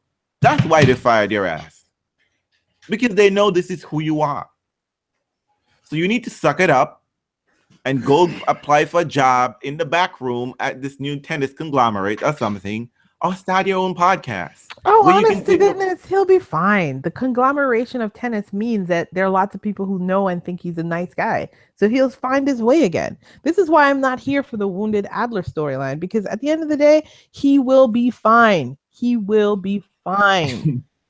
He will be fine. Because you know what? I am guaranteed. You know what? People are I don't care if he's not right fine. now. I don't care if he's not fine. I don't care if he's. I don't care. But yeah, so that's weird. I just think that you can't be putting out there that somebody calls you something you to have a heart attack. Exactly. And for me, I agree. I don't care at all, but I just wish that people who are writing about this story stop interjecting and making this as if Venus somehow needs to step in and making this pivot in this story around Venus. Yes, she was the victim of the situation, but you know what? She wasn't there. This is all on Doug Adler. This story needs to be framed around Doug Adler. And those who are trying to write a pity party and try to write some kind of apologist, sympathetic note, whatever, give him a fucking job, because clearly that's what he wants. He don't want to fucking write up or some bullshit or whatever. He needs a job. So, okay, give him a job and let him shut the fuck up and go in a corner and go exercise, boo. Get off the fucking chair and go take some meldonium and go run a couple laps. All right. Just saying, boo. Just saying. And speaking of meldonium, we're a little bit of things. So, March, and I think next month, okay, Maria Sharapova will be back on tour. Story up, I'm just reading, surprised, she has lined up already for herself wildcard into Stuttgart, wildcard into Madrid, and wildcard into Roma, where she play all the way. However, though she might win all those tournaments, somehow homegirl will not be able to accumulate enough points to qualify into the French Open nor the Wimbledon. So there have been much debate. The French Tennis Federation, despite all its kerfuffle of not finding money and money missing, whatever, has time to say, Miss Sharapova will come out, Mademoiselle Sharapova would be showing up and she'll be making a case to us, and this is why she should be getting a wild card, and we are here to listen to what she has to say, and then we'll make a decision. Team Wimbledon says, we're just taking it under advisement, and then we will let you, Madam Miss Sharapova, know about our decision subsequently. So, ladies, are we here for any of this? Nope. Andre, do you usually talk us back from the ledge, because I know I usually want to, but you know what? I said this online this week, and this is where I'm at. The Sharapova wildcard debacle is it makes sense in the whole context of tennis privilege, right? Because we haven't talked about the fact that realistically, we should all be acknowledging that Sharapova had a doping career. Mm-hmm. But besides doped up career. A doped up career. So Sharapova had a doped up career. Whether people want to acknowledge it or not, that's actually what happened. Mm-hmm. Whether she intentionally did it or not seems to be what people care about. It's like, did I intentionally kill you or unintentionally kill you? I don't really know. The death happened. I'm sorry. Something people want to hang their hats on. She didn't intentionally dope. No, that's a really long term. It's a long time out of the sport for us to be quibbling about intentional doping or unintentional doping. That seems weird to me because I think they found that she intentionally doped. Right, 15 months to 2 years. It's clear that that's a long time. That's a long time. So the fact that we're now quibbling about wild cards when we are not even asking the question about the relevance of her entire career, since she did it doped up, already gives her a pass, right? And now we want to continue by celebrating her return as if she was out with a long illness. And we are welcoming her to the tour. You doped, so you should feel the consequence of doping. The consequences of doping are twofold. First, you're out of the sport for a period of time. And then the second thing is you have to pay the consequences of having been out of the sport, which is that you have to go through qualifying. Because that's the other part of the consequences. Build your ranking points back up so that you can get direct entry into a tournament. Yeah, that's what she needs to do. Means. Because what's happening here, punishment is. So you're actually crossing out the punishment by giving her a wild card. That's really what you've done. You've canceled the punishment. And I don't really, listen, if you guys have listened to this podcast you've known my position about dopers. I'm the most generous of three of us about dopers. You know this, right? I'm like, you dope, you pay your time, you come back. But at the same time, I also don't think that you get to toss the punishment aside by handing a wild card. That's what it does. It cancels the punishment. Well, they're treating her like protected ranking. Girl, yes, we're gonna treat you like you're still number 4 in the world. We're gonna treat you like that. Hey. Yeah, there's something else. That's weird. Because people are, I've had conversations with people who are Pova fans, and like I don't know how to feel about this. And I'm like, you know what? There's something that we're forgetting. Because Sharapova failed a doping test, we are forgetting. And Andreen, you just said this, but I'm going to say it a little bit differently, that she was breaking the rules for a long time before she was caught doping, before she tested positive for a banned substance, because the rules clearly state that you are to put on your doping control papers everything that you are putting in your body. And she didn't do that. She broke the rules every single time she filled out a doping control paper. But because she got caught doping, that's the bigger offense, and that's what we're talking about. So there's all of these people who are saying, yeah, she served her time, she's a past champion, blah, blah, blah. And like Andreen's saying, you have to now question her entire career. You have to. And there are rules that have been broken for at least 10 years that we know of that nobody is talking about at all, because she got busted breaking the biggest offense of the rules. But the worst offense was that she was lying the whole time. She has denied the whole time competitors their just due. Those who have worked hard, put in the effort. Absolutely did not get a wild card. She should not get a wild card. And you know what, Roger Federer? Shame on you for not coming out and saying what's right. Andy Murray, good on you for saying, no, if you're returning from a doping ban, you shouldn't get a wild card. This is not an injury. This is not an injury. And I think that people need to understand that the wild card, the decision of although I will say that Andy Murray said he didn't believe it. However, he followed up by saying that a tournament is free to do what it wants to do because the tournament's going to do what it needs to do to make its money. And that's exactly what's happening. And that's all that this is. But it is. But however, go ahead, sorry. The wild card is not punishment. Like, people are like, well, she shouldn't be punished for it because she served her time. But the reality is, it's a gift. Wild card, it's a gift. It's a gift. So you can't give someone a gift. It's like, you know what I mean? Like the wild card, the ban was the punishment. And because the reason why you're punished is you're not allowed to do your sport, and therefore your rankings will fall, and then you have to work your way up. Yeah, so put in the work and rebuild your ranking to get direct entry into a tournament. You shouldn't get a wild card. Look, I just think it's hilarious for me. This whole entire process with Maria Sharapova really shows you who tennis reporters and tennis fans really are. Well, sure. And they don't want to admit the truth of the matter. Yes, I get it. It's an economic thing. Maria Sharapova showing up to a tournament, and I see some people on my timeline like, oh, I'm going to show up to Stuttgart. I can't wait. I bought my ticket, etc., etc. Sure. But it tells me who you are. Here you are willing to sign up to go watch a doper. Because I saw every single one of you folks drag Wayne Odesnik down the fucking toilet. You drag that kid out. You're like, get them the fuck out of here. He shouldn't be here. Even after he had served his ban for the initial infraction. Yeah, every time he stepped on court, it was the doper. Shaming him. In fact, you all even dragged that guy when he was playing satellite tournaments. Y'all didn't even see this motherfucker on TV. He wasn't even in any of your path or way. You were embarrassed to mention his name. The Americans were so humiliated by it. Exactly. They're like, I can't imagine it. I know everybody's rallying around Sharapova like it's the greatest thing since sliced bread that she's coming back on the tour after a 15-point ban. And here's what America just did. They just put their next star, Madison Keys, to hang out with Maria Sharapova. They had the Olympic champion. The Olympic champion, which is about truth, equality, fairness, anti-doping, hang out with Maria Sharapova.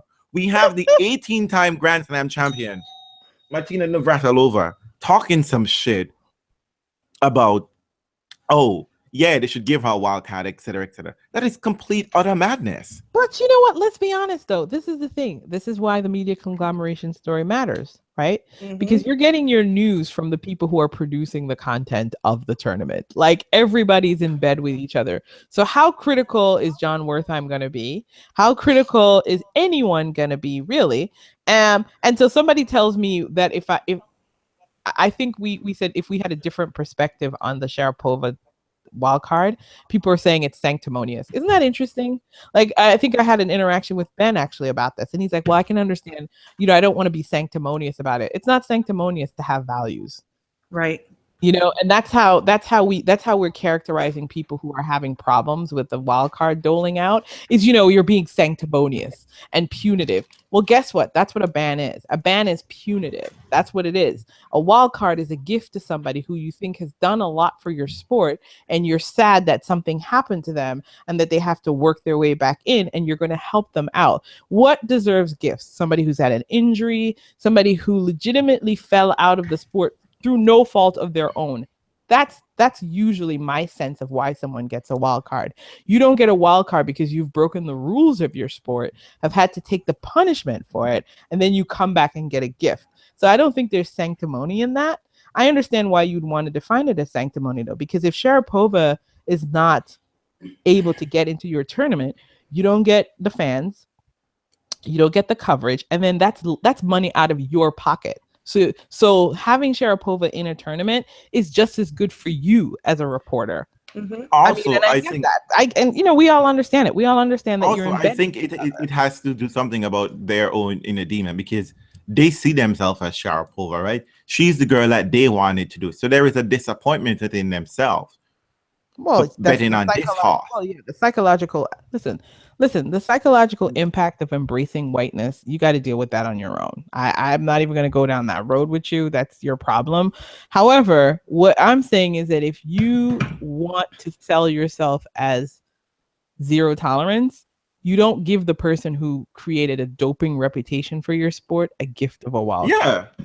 That's all I'm saying. So she has done nothing but cheated her way all across the tour, right?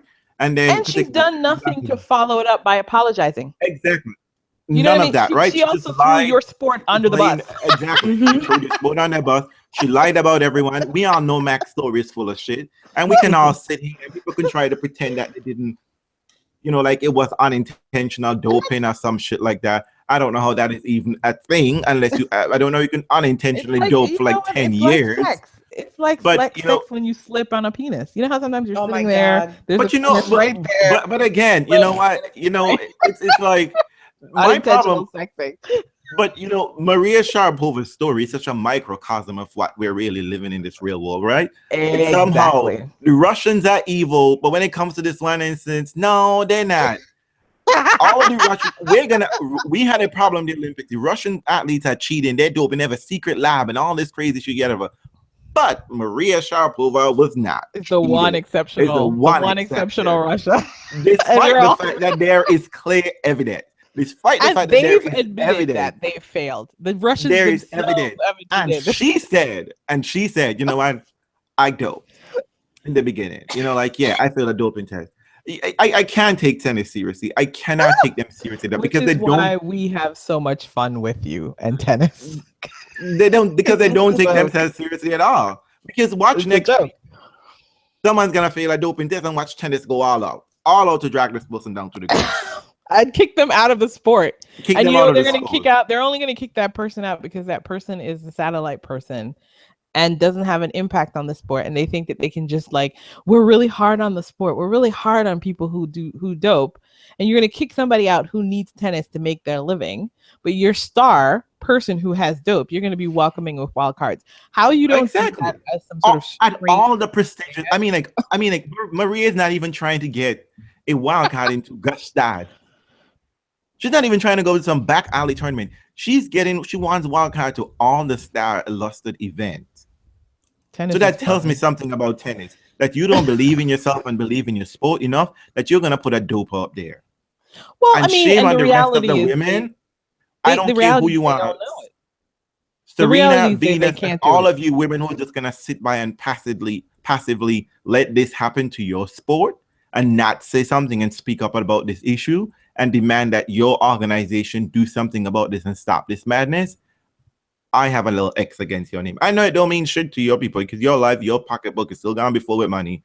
But I just gotta watch you side-eye tennis. I can't take you seriously, it's particularly in this issue. You've allowed this method madness to creep up in, and it's going to bite you in the ass. It's going to bite you in the ass soon enough. And then we're gonna really no, it won't. But why should it? Why should it? Listen, it's not gonna bite anybody in the ass because what happens? I mean, listen, cheaters win. This is the thing people forget. Cheaters win in this weird world where people are like, "Oh no, cheaters never prosper." That's what your grandma. That's true. That's true. That's what your grandma. Right, cheaters prosper all the time, and it's okay. What I just want is I want tennis to just be honest. Like, you don't pretend that you're a white sport. You're not. You're not a white sport, and you understand, and they understand that they need Sharapova. That's the thing of it. At the end of the day, they need her. And that's why she's going to get wild cards, because they know they have drippy personalities and they have women in the sport that can't command public attention. And unfortunately for them, Sharapova does. And so they're willing to bury this beast and bring her to the forefront because they need her to sell their tennis. They do. They absolutely do. And there's nothing they can do. I tell you what then, you know, and I was gonna say this, you know what? So then, all that being the case, and it's true, I agree, then I just need the fans and whatever to stop trying to tell me some fucking shit that she stop pretending you care about doping. Just stop pretending you care about doping. That's what you have to do. Just stop pretending you care about doping. Yeah, and I'm okay with let's be 100%. You know, I only care about doping if it's a black or brown body. Or if it's somebody I really hate, or if it's somebody that's unattractive, or somebody who's like a satellite tournament. I don't care about doping. And remember, somebody who works in tennis wrote a piece about would it disappoint them to find out that a top 5 player had been doping. And I remember that piece, and I remember reading it, and I remember the person really giving that top 5 doper an out. Because at the end of the day, they realize that they need dopers as much as, especially if it's a popular doper, because they understand that their sport does not command public attention. It doesn't. And if you have 2 or 3 stars, they're willing to sacrifice the integrity of the sport for those stars, because those stars put asses in the seats and money in their pockets. And that's just what happens. Yeah, don't pretend you have a clean sport. That's all I think. I think you'd show far more integrity if you say, you know what, we'd love it if people didn't dope, but we understand that they will dope. And so what we're going to try to do. And the reality of the situation is that, like the fans don't really care about doping when it comes to Maria Sharapova. Because they don't care that she's but not even about listen, let's not pretend it's just they want her hair, and we're just gonna bring her hair for that reason, because the fans want her hair. And why can't we say it, right? And why can't we make money off of it? Come on, people. And you know what I love? One of my favorite things about Maria Sharapova, and it informs us so much about how this is a microcosm of real life, right? So when Maria Sharapova was initially banned, when she initially got caught, it's just like, oh, let her do community service and talk to little kids. I know. Bitch, she was doping. Which you can tell the little kids. Take half a dosage, just like, these are the days when, you know what, hey, bring a little urine sample, bring extra urine sample and tape it to your legs to keep it at body temperature, and then you just clean the gum, just cut that straight. And then the best thing she could say about doping is to get up there and say, listen, just like that kid in Long Island, I'm blonde, I'm blue-eyed, and I'm about to dope. And look at the world work and turn itself inside out to make my doping okay. It's like one of those things. Just like, what about her future? What about Maria Sharapova has more money than Serena, isn't she? She will be fine. She don't need to play another tennis tournament and pick up another racket. But she knows no one is gonna care about her unless she's generating the buzz on the tennis court to help that extend the character of the kids. Just being a businesswoman doesn't really work. Yeah, so it doesn't. It makes her look like a Russian oligarch, but she's a tennis player and making money. Oh, she's an entrepreneur. She's big in business. Look how smart she is. Well, I know the people. Max isn't fired yet. Why would he be? Come on, still has his job. Come on, still got his job, right?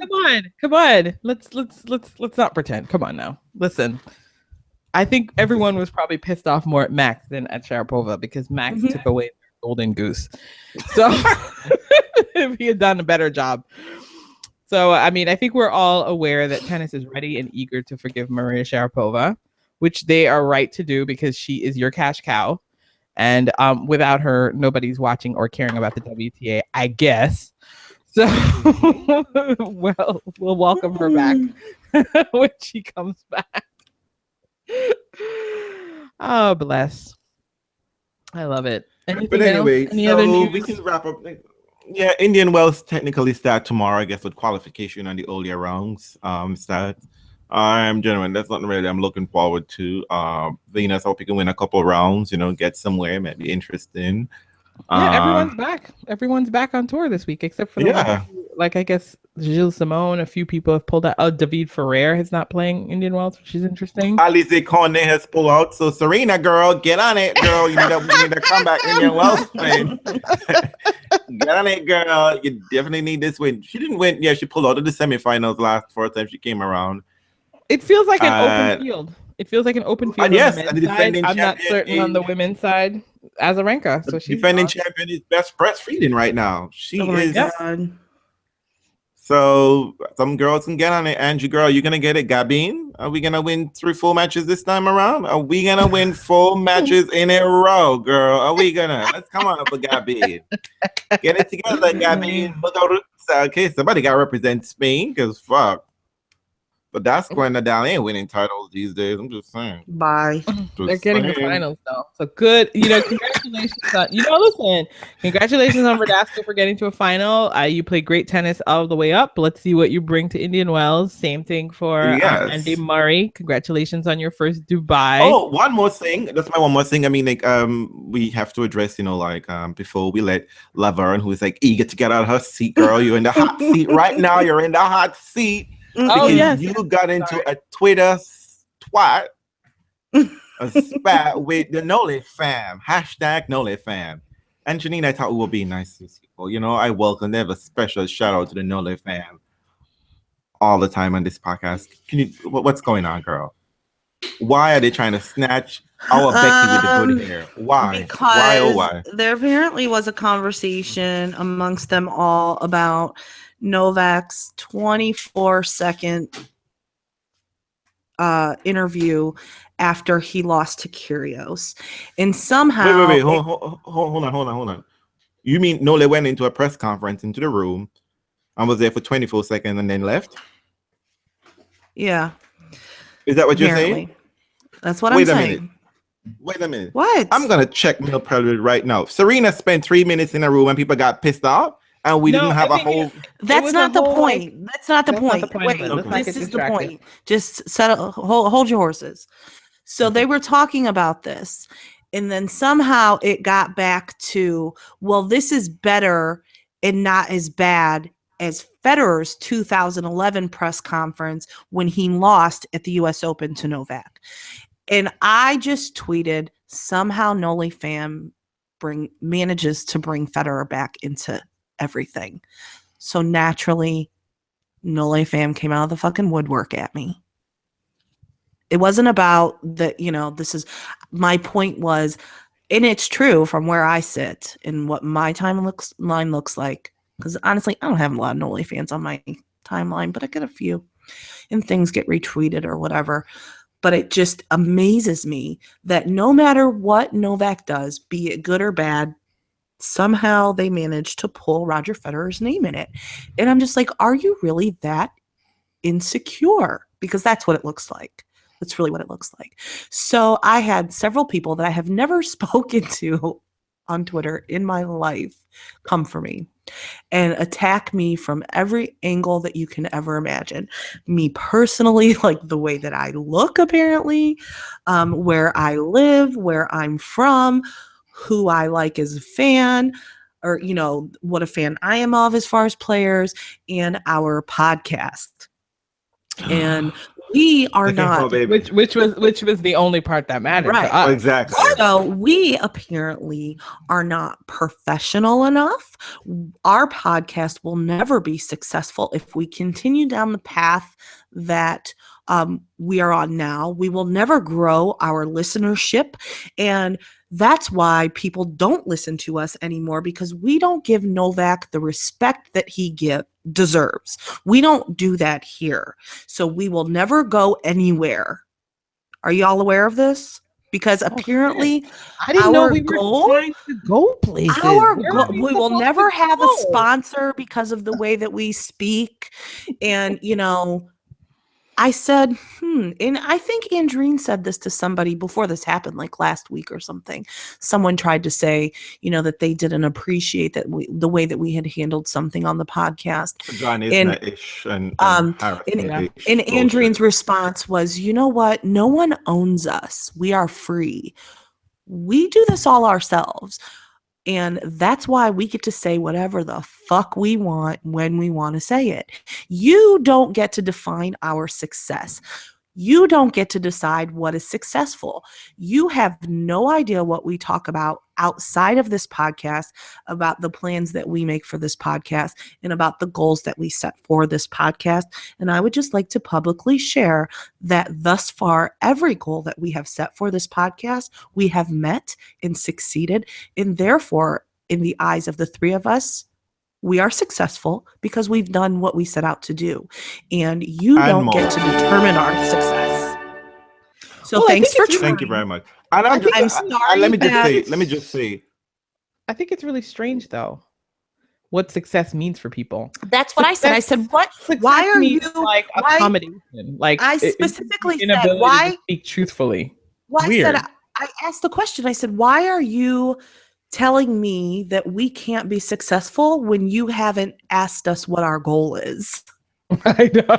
Because you don't get to pick what I said we don't have, like, I don't know. I mean, I know that there are people out there who have podcasts and they're trying to establish themselves in the tennis world. Their goal is to get a job within the industry. Okay, fine. I'm just saying, I count myself successful, that we are successful. If NoleFam is listening to us, I'm just saying. No, that is just honestly, listen, I think people have to understand that when you are beholden to someone, that means you don't speak freely. That means you can't actually support your opinions in a public space.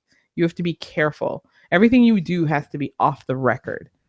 Mm-hmm. The success that we aim for on this podcast is to be authentically ourselves. That's the measure of success that we've always used. If we ever feel that we're getting cautious or we're pulling back and we're pulling punches and we're not able to say what we truly and really feel, that is when we feel like we have been unsuccessful. Success for us is to be able to communicate exactly how we feel about all the players, the ones we like, the ones we don't like, all of it. All of it. And so that's really our barometer of success. I understand the model that you are aiming for, which is this model of quote unquote objectivity, which is when you fake having a public opinion, when behind the scenes you actually have a different opinion. That's inauthentic to us. That's not what we and you're not going to get that here. Barometer. That's not what we do. So that's fine. Like you come here and you're going to hear that. You come up to our podcast and people, first of all, they were saying we don't like white people, and I'm just like, well, let's not go down that road. But for me, it's just like, I hate when you give them that space. That's like a dog. Because to me, it's just like, because you know why I say that, because I'm just like, we talk nothing but white people. It's tennis. You only got 3 black people running up and down. The only reason, but see, one of the things I don't like about that argument is the only reason why they can come at us with that critique is because we're all black. They would never think to come to another podcast that's all white and say you hate everybody else. But whenever they see something with all of another, you have claim to say that, oh, you hate this or that. Why is it that why do you even think that that's even worthy? That's a worthy complaint. Just because all 3 people are black, suddenly you want to come at us with, you must hate black people, you must hate white people. Why does that even have to be a claim? Well, I've never heard anyone say that. We've never even lobbied that claim against all white podcasts. I mean, if you say you don't, if you want to say you don't like us, say you don't like us, but don't come with some weak argument of you don't like white people. It's weak. Do better.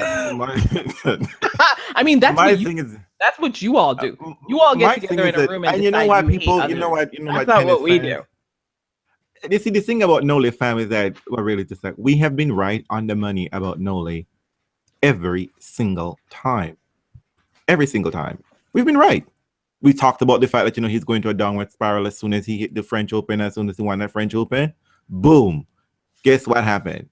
He lost Wimbledon early, lost the finals of the US Open, lost the year-end championship, places where he was the defending champion.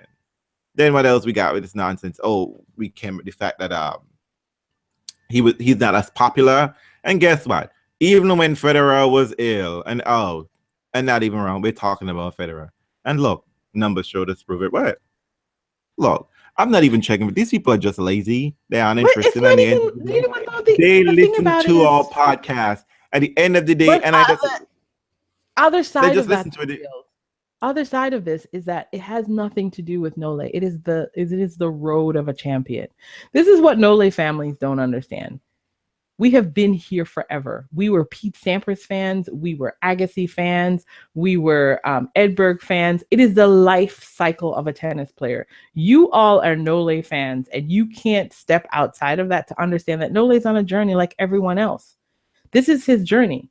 There's no indictment against Novak for failing to do the things that other champions have failed to do. This idea that you guys are on where it's like, oh my God, everything, the world's against Nole, blah, blah, blah, blah, blah. This is just the journey of a sports person. We're only saying things that are happening. When people reach their pinnacle, they go off. At what point in time did you think Nole was going to sustain his pinnacle? It's just a given that he was going to go off. We're not even saying anything that's untrue, just in sport in general. It's not like he's dope. Nothing lasts forever. Nothing lasts forever. He's not dope. Hello, you're Federer fans. Of course nothing lasts forever. We know better than you. Yeah. We know longer than you. Listen, as Maya would say, we are growner than you. Yeah. We grown folks. Yeah. So it's okay. This is what happened. NoleFam, I know you believe tennis started in 2011, but you just gotta go back. It was like in the 1800s, I think, wasn't it? Exactly. 17 something. So hey, listen. Let's just wrap it up by saying, nice try. I'm really sorry that you feel offended by my organic hate of Nole. I never lie about it. I can't fucking stand him. I never have. It has nothing to do with Roger Federer. Nothing. I haven't liked him since his little fucking scrawny ass hit the scene. I haven't liked him ever. I am sure that you have somebody in your player repertoire that you just don't like. And I'm sorry Federer, that you apparently. take, well, but, you know, I mean, maybe somebody else. I'm Organically. not losing sleep about those of you out there, who don't like Federer. I mean, it's tennis, guys. I mean, it's hard. I mean, what are you gonna do about it? Exactly. I mean, I feel bad for them. I feel bad for them because half the time they can't even be part of the party. Like No. Federer fans have a real good God. time. You know what? You know what? Yeah. I'm gonna make a royal. It's the worst. I'm gonna make a royal decree right here. This is a Realz decree because NoleFam don't know how to act. It's going to be that NoleFam is out of any fan argument, so it's just going to be. And in light of the substitution, Stanley fan and Murray fans can get in and they combine and they are one. Oh, Jesus. So it's going to be Roger Federer fans, Vidal fans, Stanley and Murray fan have to be a united front because you know what? We can't allow 3 titles bitches trying to fuck up this shit, okay? So 6. Listen, 6 honestly, is the bare minimum. I don't even get into it because NoleFam people cross the line. Those people are crazy. They make threats online, and I don't. Exactly. So you get out of here. They've taken the fun out of fandom, and fandom is supposed to be trash talking. Yeah, get yourself together. Like wanting your player to win. Exactly. When you cross the line and start making physical threats, then you've lost the point of exactly. And also showing up in fun. press conferences. So that's creepy. Fake credentials. Yeah, That's you can't like say that well shit. over the line. Y'all crazy. No. Bye. Go read Bye. fan books and find out that first and foremost fanning Actually, is go have some sex, people. Go out and have some lives. Like y'all need to get the It's fuck out supposed of to be Twitter, like fun. Donald Trump. Oh my Wait, God. it's supposed to be It's fun. fucking up And your you guys life. took the fun out of fandom, and so because of that, Yes, I don't you engage do. them. So, we could still go at it with Fidel fans, because Bring you guys it. are crazy. And Exactly. Murray fans Bring have it. a different And I am going to have to suck it up and listen to the Murray fans and the Stanley fans and like after hearing them talk about Monte Carlo in 2014. and I'm fine with it because you know what? You guys have not threatened physical harm to any of the people that I love. Okay. Peter, and think Peter, and you bring it understand. on. Bring it on, Peter. You understand that this is fun. It's supposed to be fun, y'all. It's okay. Yeah. Now let's Stop not being so angry. So thank you very There's much. anger for the management flyer. classes out there for you. Exactly. You know what? It's Right. okay. Federer's gonna retire in 2 years, and you guys will have this whole thing to yourself. Yeah. Exactly. Hopefully, Sort if of. you're lucky. Not really. Yeah. Anyway, Well, just for All right, you. guys. And don't forget Let's- to check us out on Podbean and iTunes, and comment below and also give us a rating. Appreciate it. And enjoy Indian Wells. We'll be Janina, there have next week. a final thing to say? Did you wanted to say something final? You said let's. Oh, I don't know. Nothing. Okay. All right. Well, I should be And- back. I guess I'll be heading to Indian Wells, but only for a single day. And hopefully I can do something Girl, from there. meet Tommy because apparently hanging with Tommy can get you wild cards and sure can get you some fucking tickets. Oh boy. I would like Mhm. anyone who has any clue to solve the mystery of the Americans plus Donna Vekic wild card. Why is Donna Vekic capable of earning a wild card, the only country outside of the United States? Tell me, what do you all know about Croatia that I don't? Someone told me that her what do you call it? Her company who represents her Her PR company, yeah? got it for her and that has lined it up for her for the past 3 years. However, all I see is pictures of Stan, Donna, and Tommy together. So, call it what you want. On that note, we'll be back next week. Blow. I keep saying Be it, back people. next week. Woohoo! Fun right. times. Fun in the Bye. desert. Good night, everyone. Bye.